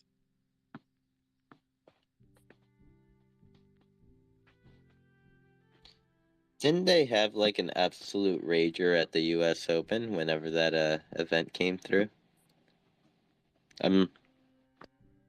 Yeah, because they had a ton of wearables that you could claim, and the games that you'd have to do were actually a lot of fun, and there was still a really good number of healthy users at the time. That was a good event. I did want to mention, I liked what Tell Don Julio. Sorry, Existence. Did I cut? Were you done? Sorry, I totally didn't even think about that. Go right ahead. I got kind of a little bit of a different thing to touch on, but yeah, go right ahead. Go right ahead. Sure, cool. I'll bounce it back to you, but I did want to say, Tell Don Julio, I really liked what you were saying about the experience and how the non-live experiences could have been improved.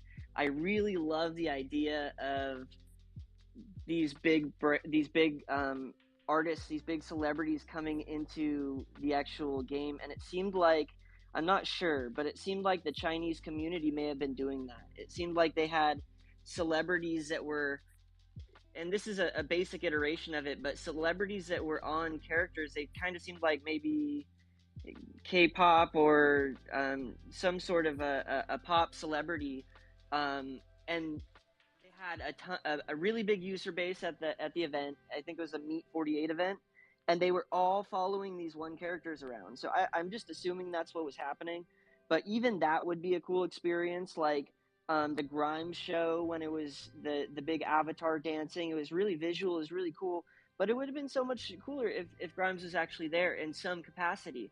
And at this event, it seemed like a lot of people that saw the Megadeth and Motorhead performances, they didn't have, I believe they didn't have the animations. Actually, I think Motorhead might have. But when they had a screen behind it and saw actual live footage, some people actually preferred that, and that was cool too. But I think that if there was a way, I remember seeing that somebody had created VTube software for your DCL avatar, and it would be, a live pull of your DCL avatar and what it was wearing and what you would do, and your face would influence what the VTube was doing. And it's like, so if that's the case, if there's things being developed like that, when can we hope for, or when can we expect performances where we have them screencasting themselves or casting their avatar into the game, which is actually following their moves either around a room or with sensors on or whatever they have to do, or there's other ways that they could get involved too, whether it's pre-recorded or live. And I think that those would be a lot of fun to explore, and I can't wait for that if that ever becomes a thing. And the last thing I wanted to say is I feel bad for the bat. You mentioned that this is a metaverse, and you could be as exploratory with your imagination as you can. The bat respawns. I didn't need to insult the bat, so the bat probably had stage fright. It did a great job. And also, to be more serious though, those animations were sick. Low poly models. I know for a fact low poly models did the Aussie animation, and it was sick. So I didn't mean to discount that and insult that what the Prince of Darkness did for us. It was a free show, and I think that as far as free shows in the metaverse goes, it was great and it's amazing. And I think that if we had that every weekend, yeah, dude, that would be sick. I would love it. So, and the note I'm going to leave is just I have hope, and I think that that's where things are headed, and it's just a matter of time. We'll just have to keep building it ourselves and keep promoting what we believe in. Thank you, Don Julio, for sharing your experience and your perspective. But yeah, I'm going to bounce it back. Thank you. And real quick, I want to pass the mic over to Virtual. I noticed he came up and has just been silently, just chilling with us. How are you today? And are you hungover from last night's event? Last night, this morning I woke up and I was like, man, I feel like I was out all night. It was, can you all hear me? I'm not sure if it's going through. Yep, we hear you. Yeah, last night was great. Did you have fun? Of course. That build was just awesome, and I mean, I was listening to the Twitter space last night. How everyone was commenting on like all the subtle like additions that were like just Easter egg all across the build, and I did notice a few myself. The first one I noticed was the golden snake that was wrapped around the log, because I'm absolutely terrified of fucking snakes. But what else did you find? I mean, did see the treasure chest. I went underground to where the all the fish were that had different faces. Yep. It was so fun listening people who have been down there for hours and then suddenly realize that. But what I didn't. Oh, okay. So did someone mention that there was like a face somewhere, like a human face? Or not a were human they face, but I took. Okay, they were talking about the animals. I took Virtual's head from my avatar and put it on a squid body, and so that was going up and down in the tank on a vertical line. So you would have to look in one specific spot to see that. Oh wow, I didn't find that one. I'm so shallow. You need to redeploy that so I can go see it. It might still be live. I'm not sure. I don't know if Mariana's on the call, but she would know, or Gold Guy would know. But it might still be live for a couple days. No, it's still there. Oh, sweet. So yeah, Sweet. definitely check it out again. And it's fun to just be there, just like hang out. Is it I'm not sure which audio track is there. There's either a Meta DJ's track from last night or the actual ocean sounds. Yeah, we haven't cleaned up from the party since last night. So. Well said. That means my puke is still there, huh? We could have a slumber party there. It could be like, everybody just goes and then we just leave it going, and when we wake up, we'll see how many people are still there. We got our meta pajamas on, so that sounds good. We don't even have to change. No, okay, perfect. Yeah, I was thinking of an emote with a sleeping bag. Just put you in it, and then you have all those sleeping bags laid out. Vanessa would be the perfect person to use for that. Perfect. We announced this morning that on the 29th of November in Miami, we're going to do a Decentraland get together in IRL.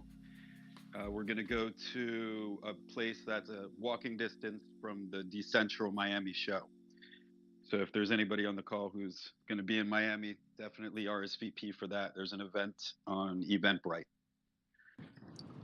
Hey, Canessa, real quick, when do they plan on releasing props for emotes? Do you know?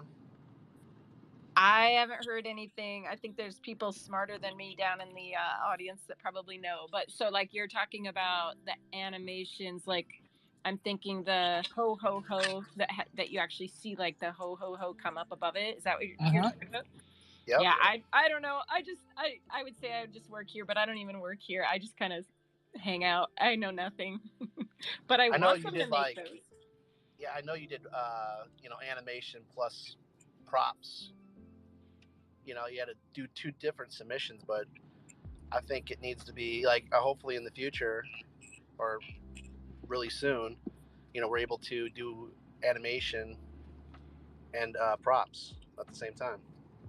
Yeah, definitely. And I think like the beer can was the only one that actually was like a coordinated event, and it wasn't coordinated. I just was like, my emo came at first and it was going to be like drinking air beer, and then Rustan was like, hey, you need to hold beer, so then he made the beer can, which is awesome. But the rest of them I've just gone through the marketplace and just found random, like, oh, I sound like such a degen, so like I found a bong. I found a cell phone. What else did I find? Like yeah, so I didn't create any of it. You say you feel like a degen, or you are one? I don't know. We're borderline. I'm borderline now. I'm not fully there like Sin though. I think I think I'm getting there. I'm not gonna lie.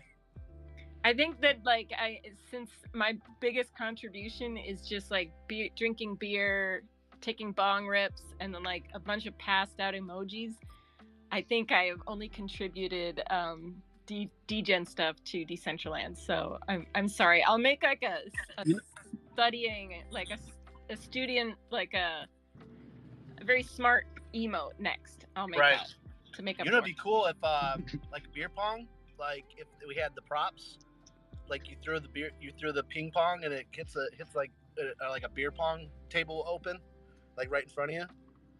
I think it'd be cool. I think so. I think actually we should have a dev program it, and then we could also put a smart chip on like a bottle of booze IRL, so then it can track whether you're pouring and drinking the shot or not. Right. So it would make a IRL drinking game. Right. If anybody wants to like make a game that's people would play, I mean, me personally, cornhole or beer pong. Like I'd be going to your parcel and playing that. Well, you could make it a smart item so that it can be set up, or a smart wearable rather, so it could be set up anywhere in the game. You just pop out the beer pong table and play beer pong. That would be so cool. Yeah, I mean we could. Yeah, absolutely, Dr. Drip. That'd be dope. You guys want to play around a horseshoe? You know what I mean? And could we like do a Bluetooth breathalyzer to IRL so that you know whether the people you're playing with are taking their shots or not? Yo, that's next. It's level. On the blockchain. That's next level. Okay, wait, maybe we don't want that on the blockchain. Never mind. This call is being recorded. Gold Guy, so one question for you before I pass it on to Existential again. What are the coordinates to the virtual build? -30, -107. -30, -107. So for those of you that would like to check it out, who are listening, make sure to head on over there. It's Existential, the mic is yours. Well, you asked one of the questions I had. But Canessa mentioned about the old builds and stuff. There's a metaverse being created, or a platform being created for the metaverse, where they actually have a plan for abandoned properties, which I don't know if we'd be able to make this become something in Decentraland, where after a set amount of time, if there's no activity, and the owners can't be contacted, that there is a process where avatars can go in and clean up, so to speak, the parcel, like remove things. So it'd be kind of like a small construction project, and then they have an opportunity to purchase the parcel at a discounted price, which I thought was something that was pretty interesting, because it does kind of suck to see a lot of these builds that have been there and look like they have great potential or could have been fun, but unfortunately, for whatever reason, they're not able to continue building. I would just that hits a nerve with me, just because I bought my land in like April of 2019, and then my life took me a different direction, and I spent 2 years away, but I always banked on having, like, I knew that land was there and it was safe. And so I think like we would really be treading on thin ice with the integrity of the land contracts, like if we give that up. I feel like that, like for me, just because I spent 2 years not thinking about Decentraland, but if I thought that there was a possibility of that being jeopardized, I would have sold my land. I wouldn't have gotten in the project. So I think that you're right. We need to build on land, but I think that there's also enough land that we could utilize, that we could incentivize, active like whales, or just even people, if we had ways of getting in touch with them, to using land without jeopardizing the very foundation that we're built on. Because as soon as we do that, as soon as we touch land that doesn't belong to us, like personally, I'll be out, because that is like, but I'm different. Like, that land is my land. Like, that's private land. I never bought it as a business owner. I never intended to make money on it. It was more like a canvas that I was going to use for creativity. So I think that, I think it's a good idea.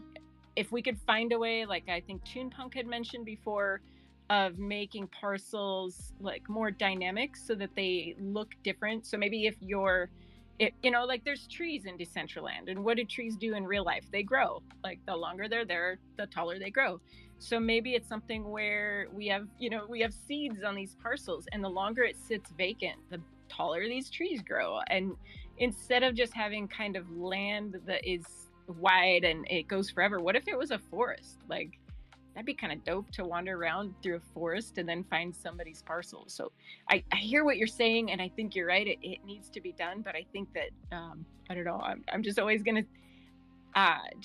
just because I like the way that like my life at the time took me a different direction. I want to protect everybody else's freedom, that if they're not building, they might just be trying to survive. Like, they might just be trying to hold their shit together. And so I'm gonna protect those long, like, lost landowners and do that as well.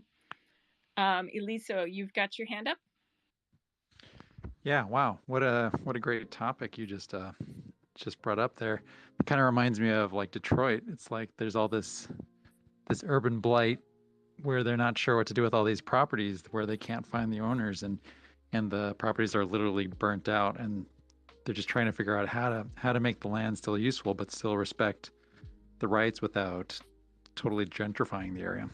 But anyway, what I wanted to kind of touch on was something Dr. Drip had said about having an artist actually be part of a concert that they were doing.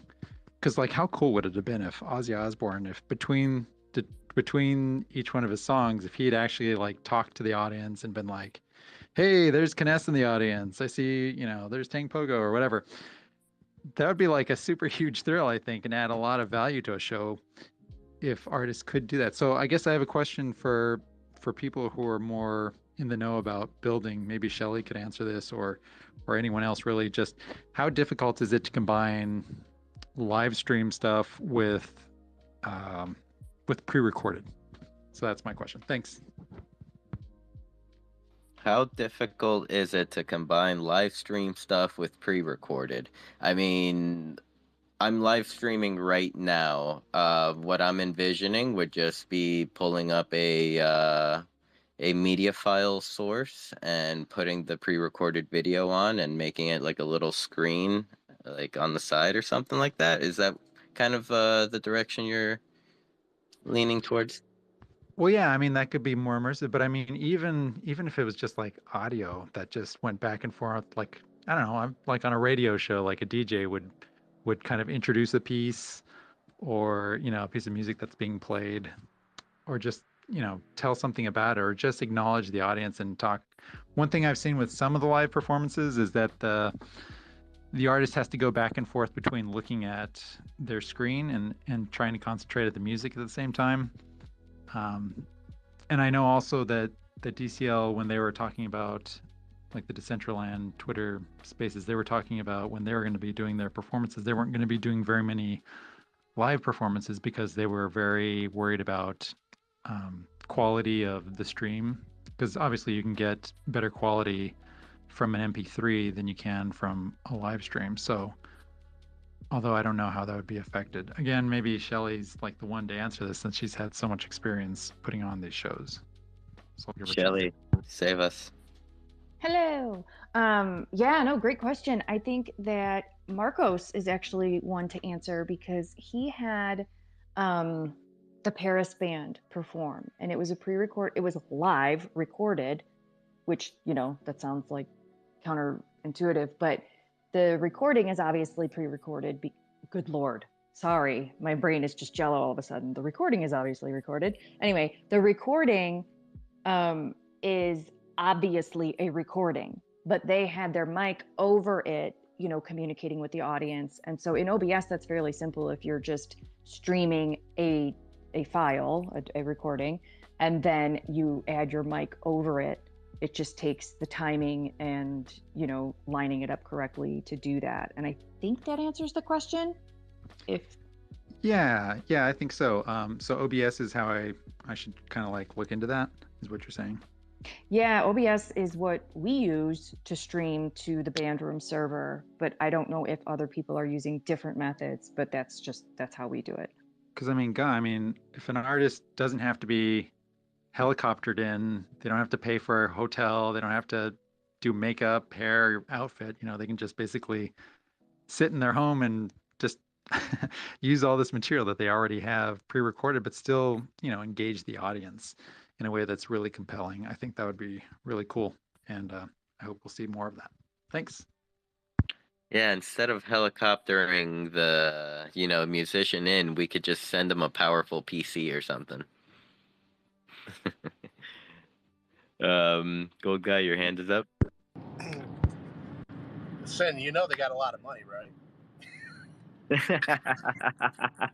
What they I mean, they're probably highly technical, but go back to what he was saying about having an artist jump in a chat and talking.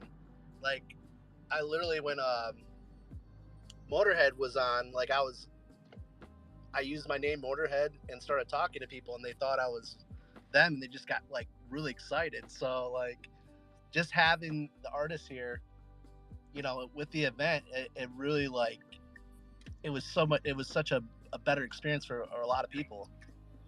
Gold guy, I heard Ozzy was there too, talking with Motorhead. Yeah, we were talking. That's weird. We had pregame yesterday, the day before, so no, it definitely gives a better experience, especially when the artist is there. And I thought like even Soldier Boy would be there, but he wasn't. It was kind of a thing where he could have said, "I did it the first," something like that, like he always says. Oh, he did say that. Yeah, he tweeted that. But he wasn't. But Jason Rulo was live. He was on Instagram when he was here. He was walking around as his avatar. So it totally makes an experience way better to go into what you're saying. I think that's why Shelly's Bandroom stuff was so compelling, was because it was all just live and it felt so authentic. Yeah, and I think we need a way to communicate that to new users. Like, all of us know that if you have an unminted Motorhead name, that there's a strong chance that hey, that could be official. But to be honest, new users, they really don't know the difference between a minted and an unminted name. So if they just see somebody called Motorhead in there talking, like, they don't realize the difference. And even for us, I mean, it could be somebody that just buys the name and starts talking and pretending that they're the real thing. So like how, and I don't know the answer to this, but how do we make it more realistic to where that it's not just like Grimes's intern talking through her avatar or something, because that's what I figure it'll be. It'll be like they'll just draw straws and then they're like, all right, you get to be the funny avatar in the metaverse, and it's just some random person. So how do we provide like proof that this is the real person? Because if you could get in there and talk to the real person, that would be so powerful. And I think like, doesn't Paris Hilton do that in her Roblox land? And like, certainly we could do that here. Yeah, listen, a show is a show. I don't care if you're performing live or in the metaverse or recorded. Like, you got to show up. And if you're gonna do like a preset and not show up as an artist, it's not authentic. It means like you don't respect, or doesn't mean anything to what we're trying to do here. You know what I mean? Yeah, absolutely. I think we've hit the nail on the head in a lot of ways, and we still have a lot of work to do as well in some of these other areas. Marcos? Yeah, about what Shelly was telling, about this band named The Berries. I think, they came to me, they were friends, from Argentina, who had a super big collection of NFTs, but they didn't know anything about the metaverse, and they were starting making like animations to perform in the metaverse in a way, and they came to me and say, well, we have this animation to show it on Decentraland to make a tour. And at that moment I was like, okay, I know how Decentraland shows works. A video just going is not the best idea because you don't feel connected with that. It's like you are showing, we also many artists just showing a video, and even if it's okay, it's an experience, it's not something you can repeat because it's like, it's the experience you can have in any other place. So they came to me, they had like a super crazy idea about a Web3 band made with NFTs. So they had to make it with an animation with CGI. And I was like, okay, let's think what we can do. And after days and days, my idea was, okay, let's make not like, a show, but let's make a party. They had a big wall fan base. So I said, okay, let's make a party, let's stream the video, but at the same time, I want you to take the microphone, use all your modifiers of voice, and, talk with the people, join with your account, see who's there, say hi, and try to make it a party, even though you are showing like a video or you are showing your concept and everything. Web3 starts when you are interacting with the people or with the audience, and that's what we make. In the past, sometimes it's kind of hard to explain to the artist when he's joining for the first time, and most if he has a video. But there are ways, to show or stream a video, and at the same time get to the audience and see what they're doing from your PC, talk with them, use a microphone, and enjoy the show the same way as they are doing so. So, yeah, I heard Shelly talking about it. And, there are so many ways of thinking a concert or a show or an event on Decentraland. This is super new. We all know that. Even though Drew has almost hundreds and hundreds and hundreds of shows, we are still finding new ways of performing music, of showcasing artists, showcasing NFTs. And I think that's our goal. Think how we can make it work, everything, and make, that YouTube video an experience, not just a video you can search in Google, something more. So I think that's our job, like to think, okay, what am I going to do with this? How we can turn this into experience? And Shelly can tell you that there were a lot of people from Argentina dancing and singing and saying, "Oh, let's go Paris," because I were with the mic, talking with the people, enjoying, and I was teaching from the other side. Okay, you gotta do this and that and that and that, and I think we got there, but we still have a lot of way in the way. But it's cool to learn new experiences and applying it and taking that risk in a way, because there okay, this works, this doesn't work, and everything. But yeah, that's what I listening to. What should I say? My Twitter is kind of broke, but I think that was the idea I have to give. Thank you, you. Marcos. Go ahead. I want to super agree with that, and I love what you said, Marcos, and I completely agree with Gold Guy and what Gold Guy is saying. I think these are ideas on how we could make these experiences so much better with live events. But at the same time, I did want to just make a quick note that on the other hand, I do want to commend every experience that we have had. I would much rather have, like, the fact that these bands came in and produced authentic merch. Now we've got more authentic merch wearables that that outreach to a broader audience. Now we've got the metalheads and the rockers that, instead of just the Deadmau5 fans and the Paris fans, now we've got the rockers that are down with DCL. And if not yet, then eventually they will be. And so I do think that there's value in anyone coming in at all, and I do want to commend everyone. I'm just being inclusive. I think that not everyone is going to produce the most amazing thing in Decentraland, and that's totally okay. I'd much rather everyone just try. But with that being said, I completely agree, and I love the suggestions and recommendations that Gold Guy and Marcos made, and I think that these would really liven up live events, and I think we have a lot more potential and capabilities as to what we can do with Decentraland in its current state of technology. So thank you both. Thank you, Dr. Drip. Shelly? Decentraland just rolled out an update on their website called Places, and I'm now obsessed with it because you can thumbs up and favorite places within Decentraland and it'll come up on this list. So can I pin a tweet? Go for it.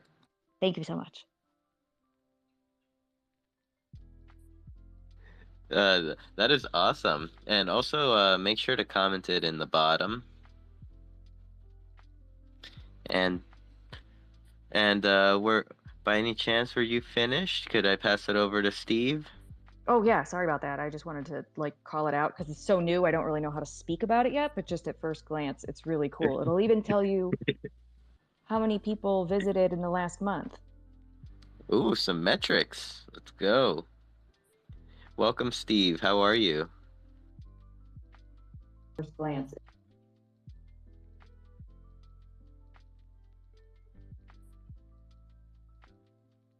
Oh, we may have lost Steve due to connection issues.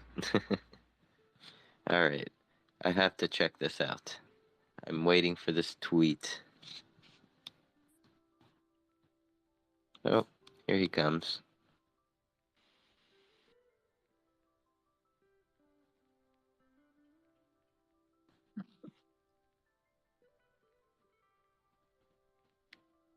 Hello, Steve. How are you?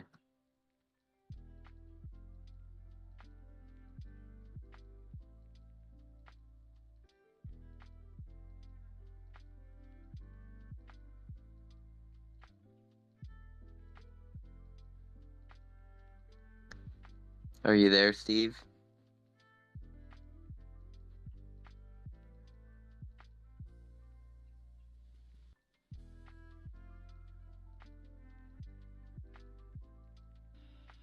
While we're waiting for Steve, I'll just jump in here because I want to say a thought before I forget it. I just want to take a moment because I see some people in the crowd that maybe were responsible for it. But I want to take a moment and just, guys, we had rain in Decentraland, at the Bjork show. That was amazing.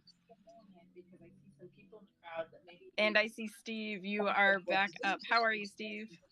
I'm fine. I'm fine. Sorry about this, but okay. I really enjoy your space.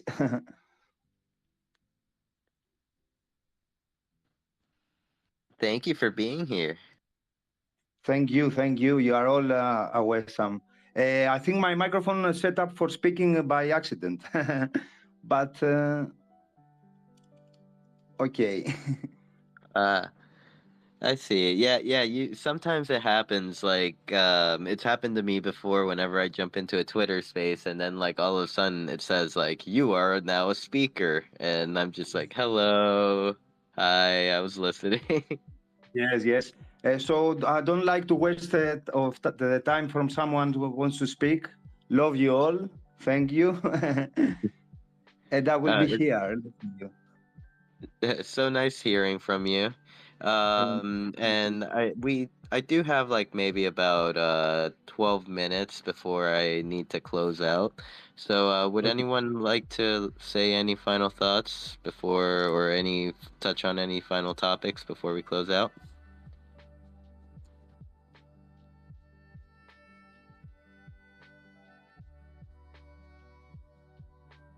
I think we're good.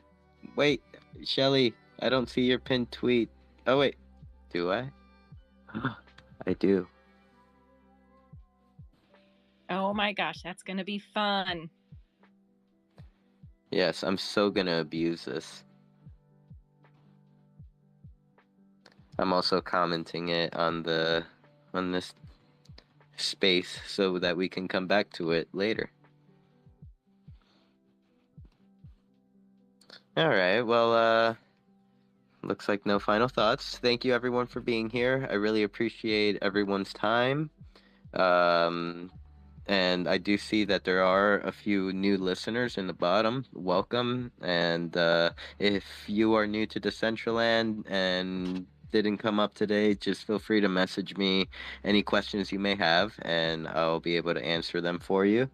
Alicio, congratulations on becoming a Decentraland citizen.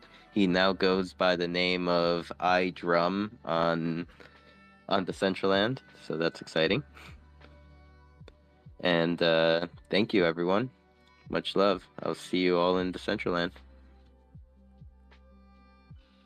Thank you for being here. Have a good day. Keep building. Love you all. Alrighty. I gotta close the stream down. It was a pleasure having every single one of you here. Thank you, JKing, for coming to the stream. I always love seeing you on. Thank you, all 9 of you. Much love. I hope you all enjoyed the Twitter space today. Take care, and act natural.